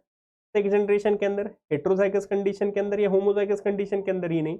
डोमिनेंट अलील वही होगा जो अपने फिनोटाइप को चाहे वो हेट्रोजाइगस कंडीशन के अंदर हो या चाहे होमोजाइगस कंडीशन के अंदर हो, तभी वो जो भी है एक्सप्रेस होगा, उसे हम क्या कहेंगे? डोमिनेंट अलील। मतलब जैसे कि कैपिटल T और कैपिटल T है, तो ये किसके लिए है? हाइट के लिए। और हाइट यहाँ पे क्या देखी जाएगी? यहाँ पे जो भी कैपिटल टी है मतलब दोनों भी होमोजाइगस है, तो यहाँ पे क्या होगा, टॉल देखा जाएगा। अगर कैपिटल टी और स्मॉल टी है तो भी क्या देखा जाएगा, फिनोटाइप क्या देखा जाएगा, टॉल ही देखा जाएगा। तो होमोजाइगस हो हेटेरोजाइगस हो, दोनों कंडीशंस के अंदर जब वो एक्सप्रेस करता है तो वो क्या है, तो हम कह सकते हैं डोमिनेंट अलील है। Then question number 47, the gene linkage minimise the chances of which of the following. जो लिंकेज है वो लिंकेज किसके लिए हम कहते हैं, किसकी चांसेस को जो भी है क्या करते हैं, तो द जीन लिंकेज मिनिमाइजेस, जो भी जीन लिंकेज है वो किसकी चांसेस को मिनिमाइज करते हैं। अब देखिए कि सपोज यहाँ पे अगर कैपिटल ए है, सॉरी एक जीन है यहाँ पे ए और यहाँ पे एक जीन है बी, और ये दोनों एक दूसरे के साथ में, और यहाँ पे एक जीन है small A, sorry capital A capital B, यहाँ पे एक जीन दोनों एक ही क्रोमोसोम के ऊपर है, और यहाँ पे सपोज एक कंडीशन फर्स्ट है एक कंडीशन सेकंड है, यहाँ पे जो भी है एक स्मॉल ए है, यहाँ पे स्मॉल बी है, यहाँ पे कैपिटल ए है, यहाँ पे कैपिटल बी है। ये कैपिटल यहाँ पे जो भी है अलग अलग क्रोमोसोम्स के ऊपर है और यहाँ पे सेम ही क्रोमोसोम के ऊपर है। Minimises the chances of which of the following, किसकी चांसेस को ये जो भी है मिनिमाइज करते हैं। हम कहते हैं ये असॉर्टमेंट हो, फिर यहाँ पे है क्रॉस ओवर, सेग्रीगेशन, या इसे हम क्या कहते हैं, रिकॉम्बिनेशन। ये रिकॉम्बिनेशन की चांसेस को क्या करते हैं, तो मिनिमाइज करते हैं। क्रॉसिंग ओवर होता तो बात कुछ अलग होती शिवांगी, लेकिन यहाँ पे रिकॉम्बिनेशन का ही मतलब होता है क्रॉसिंग ओवर।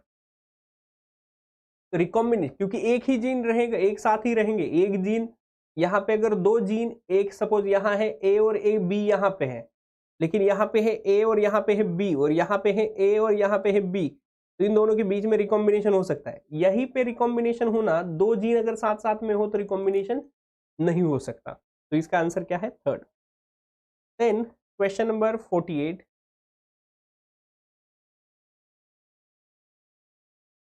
ये भी जेनेटिक्स से क्वेश्चन है। In a crossing involving mutant genes B and E is done, जो भी क्रॉस किया जा रहा है जिनके अंदर जीन म्यूटेंट जीन है बी और ई नाम के, is done 3% recombinants were observe, 3% ही रिकॉम्बिनेंट्स दिखाई दिए।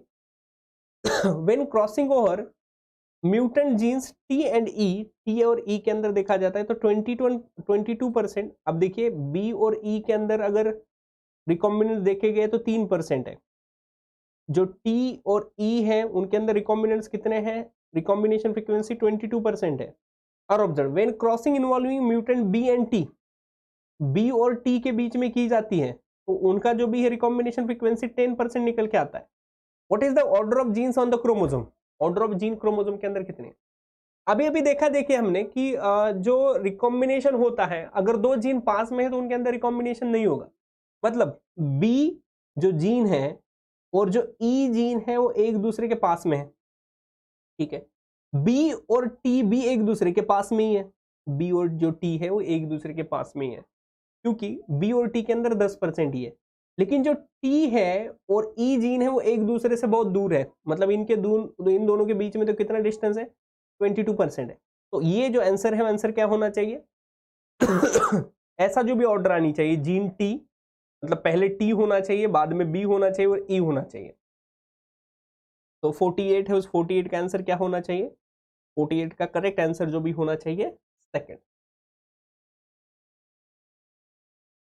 फोर्थ नहीं सेकंड होना चाहिए। क्योंकि देखिए वापस बताता हूं, रिकॉम्बिनेशन फ्रीक्वेंसी जिनकी दो जीन की जो कम होती है इनकी 3% है, मतलब ये दोनों के जीन के अंदर रिकॉम्बिनेशन अगर ज्यादा नहीं हो रहा है, रिकॉम्बिनेशन फ्रीक्वेंसी कम है, मतलब ये दो जीन एक दूसरे के पास में है, इन दोनों जीन्स के अंदर रिकॉम्बिनेशन फ्रीक्वेंसी 10% है, मतलब ये दोनों जीन भी एक दूसरे से ज्यादा है, बी और टी एक दूसरे से जो भी ज्यादा है, लेकिन टी और ई के अंदर रिकॉम्बिनेशन फ्रीक्वेंसी सबसे ज्यादा है, मतलब एक दूसरे से सबसे दूर है, तो T B E was the correct answer, ठीक है। तो सेकंड आंसर इसका करेक्ट है।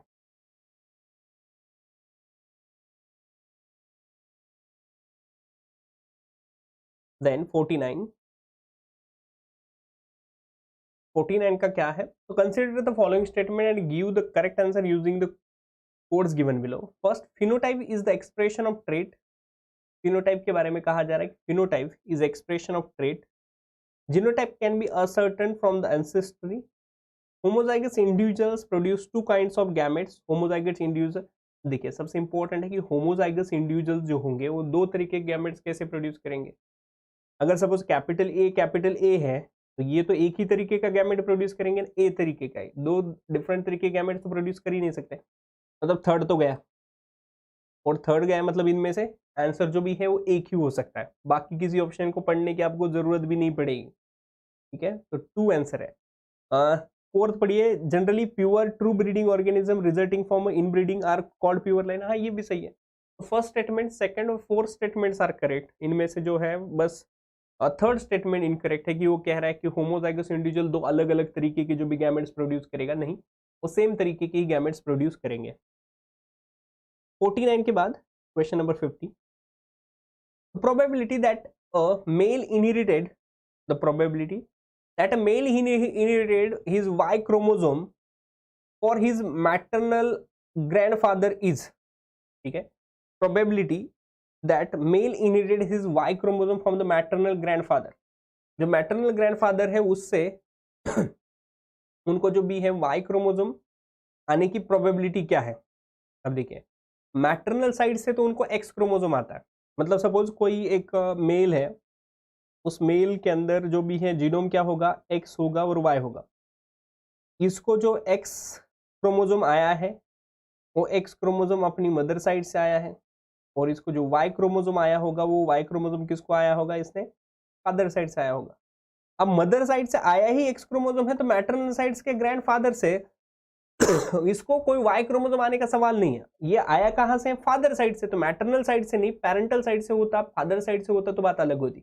मतलब इसका जो आंसर होगा वो क्या होगा, 0% चांसेस है, 0% प्रोबेबिलिटी है कि कोई भी उसको मैटरनल साइड से वाई क्रोमोसोम जो भी है नहीं आएगा, ठीक है।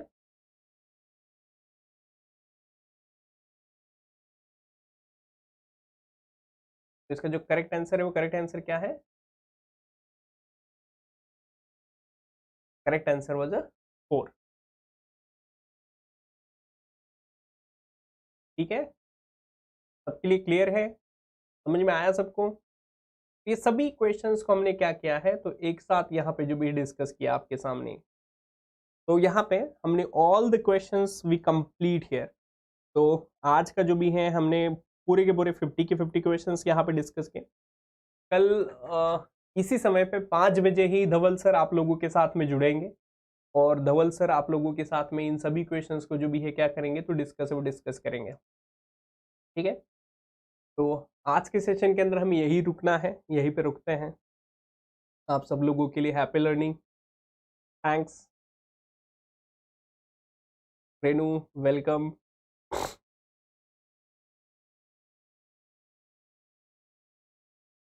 सब लोगों का शुक्रिया आपका पार्टिसिपेट करने के लिए, सबने अच्छे से पार्टिसिपेट किया। शिवानी हो, विपिन, मुकेश, कविता, रेनू, कमलेश, विजया, विपिन, शिवानी, मुकेश, रेनू, मनीषा, आप सब लोगों का शुक्रिया, बहुत बहुत शुक्रिया आप सब लोगों का। आप सब लोग पार्टिसिपेट हुए, आप लोगों के साथ में जो भी क्वेश्चन डिस्कस करते समय में बहुत मुझे जो भी है खुशी हुई। ऐसे ही कल भी आप जो भी सब लोग जुड़िएगा, और अगर अभी तक आपने जो भी आरपीएससी का कोर्स जो भी है परचेस नहीं किया है तो कोर्स को जरूर परचेस करें। कमलेश, शिवानी,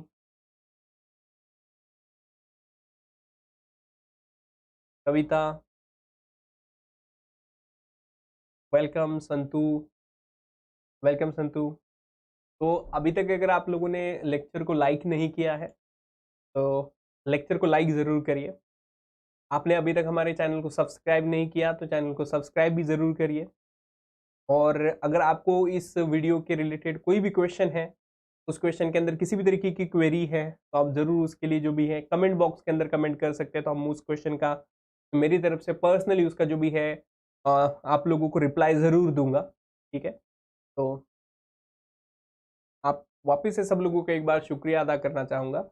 और हाँ, एक बार आप लोगों के लिए, सबके लिए जो भी है कोर्स है, उस कोर्स एक बार बताना चाहूँगा आपको कि कोर्स हमारा जो भी है स्टार्ट हो रहा है, जो भी है आज ही से कोर्स स्टार्ट हो चुका है। बॉटनी और आरपीएससी जूलॉजी का। तो ये उसका प्लान आपके लिए जो भी है मैं यहाँ पे बता दिया है दोनों भी। विवेक, सीएसआर के कट ऑफ के बारे में अभी तो कोई इन्फॉर्मेशन नहीं आई है, लेकिन जैसे इन्फॉर्मेशन आएगी विवेक हम आपके साथ में जरूर उस इन्फॉर्मेशन को जो भी शेयर करेंगे। ठीक है, तो चलिए आज के लिए हम यहीं पे रुकते हैं आज के सेशन के अंदर। Thank you.